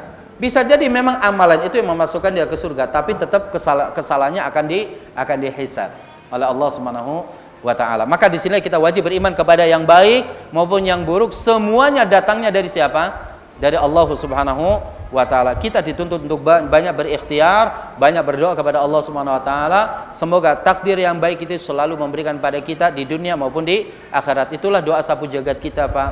Rabbana atina fid dunya hasanah wa fil akhirati hasanah wa qina adzabannar. Ada tambahan wa qina adzabannar. Ya kan? Kenapa tidak? Kalau sudah di akhirat baik kan mestinya enggak perlu apa? Wa qina adzabannar. Betul enggak? Atina fid dunya, berikanlah kepada kami fid dunya hasanah. Wa fil akhirati, di akhirat baik. Kalau dia di akhirat baik, apa kebaikan di akhirat? Pasti surga dong. Pasti surga. Pasti ru'yatullah, melihat wajah Allah Subhanahu wa taala, sebagaimana Allah katakan lilladzina ahsanu al-husna wa ziyadah. Bagi orang yang berbuat ihsan, bagi dia adalah al-jannah dan tambahannya, yaitu apa? Ru'yatullah, melihat wajah Allah Subhanahu wa taala. Tapi dalam doa sabu jagat apa? Waqina adzabannar. Meskipun di akhiratnya baik, ya Allah, jangan sampai kita ini masuk ke dalam neraka. Jangan sampai kita itu menjadi apa? Kaum jahannamiyun. Orang yang masuk surga tapi dimasukkan dulu ke neraka jahanam. Ya. Jadi jangan sampai, karena ada seorang muslim sekarang ini berharap nggak apa-apa lah, yang penting kan pada endingnya, kata dia. Kebanyakan nonton film nih. Endingnya yang penting surga, meskipun dicelupkan dulu ke dalam neraka. Nggak boleh seorang muslim bercita-cita masuk ke dalam apa? Masuk ke dalam neraka. Ya. Tangan aja masuk ke neraka, ini siksaannya luar biasa. Ya. Apalagi sampai apa? Lama. Meskipun ada orang lagi membaca hadis sahih diriwayatkan oleh Imam Bukhari. Ini pelajaran tadi pagi. Saya belajar hadis kepada ustadz kita, pada guru saya, Ustadz Hakim Abdul Hakim Namir Abda di Krukut. Tadi pagi menjelaskan. Ya. Orang yang terakhir dia masuk ke dalam surga, yang terakhir nih, yang terakhir. Derajat surga orang yang masuk surga yang terakhir ini, ketika orang itu dia apa mengatakan ya kepada Allah Subhanahu wa taala, ya, apa dia keluar dari neraka jahanam itu dengan merangkap. Sudah keluar dari neraka, lalu dia ngelihat, alhamdulillah saya sudah selamat dari neraka nih, udah bertahun-tahun nih di sini. Keluar dari neraka, dia sambil merangkap. Keluar dari neraka, dia mengucap alhamdulillah, dia apa bersyukur kepada Allah Subhanahu wa taala. Padahal apa? Di belakang nggak ada orang sama sekali. Dia yang paling terakhir. Dia yang paling terakhir. Setelah dia sambil merangkak gitu, kemudian apa? Ya Allah, kata dia. Artinya berat sekali siksaan itu, ya kan? Terus apa? Udkhul al-jannah. Masuklah kamu ke dalam surga. Akhirnya apa? Orang itu dia baru di depan pintu surga, ya Allah udah penuh. Ini. Dia balik lagi kepada Allah, ya Allah, surga udah penuh, nggak ada lagi tempat bagi saya. Nggak ada tempat bagi saya. Udkhul jannah, masuk kamu ke dalam surga. Datang lagi yang kedua kali. Di sana setelah datang yang kedua kali, apa katanya? Balik lagi, ya Allah, kok sudah penuh banget. Nggak ada tempat bagi dia, kata dia. Kata dia, dalam pandangan dia, karena dalam hadis yukhayyalu ilaihi, digambarkan kepada dia ini, mata dia ketika ngelihat ke surga ini sudah penuh surganya. Sudah penuh. Maka balik lagi menghadap Allah Subhanahu wa taala, ya Allah, ini sudah penuh ya Rabb. Sudah penuh surga, enggak ada tempat lagi bagiku. Enggak, masuk kamu ke dalam surga, wa mislahu. Kamu akan mendapatkan dalam satu riwayat, wa mislahu, kamu akan masuk surga seperti itu. Ya. Ada lagi yang mengatakan itu wa bi asyri amsalihha. Ya, ada matan semisal dunia, inilah surganya apa? Orang yang terakhir masuk apa? Orang yang terakhir masuk surga, besarnya surga itu adalah seluas dunia ini untuk dia sendiri. Dalam riwayat yang lain, wa bi asyri amsalihha, dengan yang 10 kali lipatnya. Itu untuk orang yang terakhir masuk ke dalam surga. Bagaimana yang sebelumnya? Luar biasa kan? Maka ketika ada seorang ibu yang bernama Ummu Harisah, seorang ibu ya, Ummu Harisah, seorang sahabat nih, sahabat wanita Ummu Harisah, dia mendapati anaknya dia menangis. Anaknya dia menangis karena anaknya dia gugur. Lalu dia datang kepada Rasul, ya Rasulullah, apakah anak saya ini masuk ke dalam surga atau tidak? Kalau anak saya tidak masuk ke dalam surga, saya akan menangis seumur hidup saya. Sisa saya ini akan saya gunakan menangisi anak saya agar Allah memasukkan anak saya ke dalam apa? Ke dalam surga. Apa kata Rasulullah sallallahu alaihi wasallam? Anak kamu itu masuk ke dalam surga dan sekian kali lipatnya. Ya, sekian kali lipatnya. Luar biasa. Ini berita Rasul kepada siapa? Kepada Ummu Harisah radhiyallahu anha. Ya, nah, ikhwatul iman azani Allah wa iyyakum ajmain, maka takdir ini kita tidak pernah ada yang tahu. Sekali lagi, kesimpulan kita, takdir kita tidak pernah ada yang tahu. Tugas kita berikhtiar, selalu berdoa kepada Allah Subhanahu wa taala, dan jangan berputus asa dari kita berdoa meminta kepada Allah kebaikan-kebaikannya, meminta husnul khatimah, meminta jannah surga Allah Subhanahu wa taala. Wallahu taala a'la wa alam. Saya kira kita cukupkan kajian kita di sore hari ini. Mohon maaf melebihi waktu yang disediakan. Semoga ya hal ini menggugah semangat kita untuk meningkatkan keimanan kita kepada Allah Subhanahu wa taala, dan yang salah dari diri saya dan juga syaitan, semoga antum sekalian memaafkan dan Allah mengampuni dosa-dosa kita. Aqulu qouli hadza wa astaghfirullah li wa lakum. Assalamualaikum warahmatullahi wabarakatuh.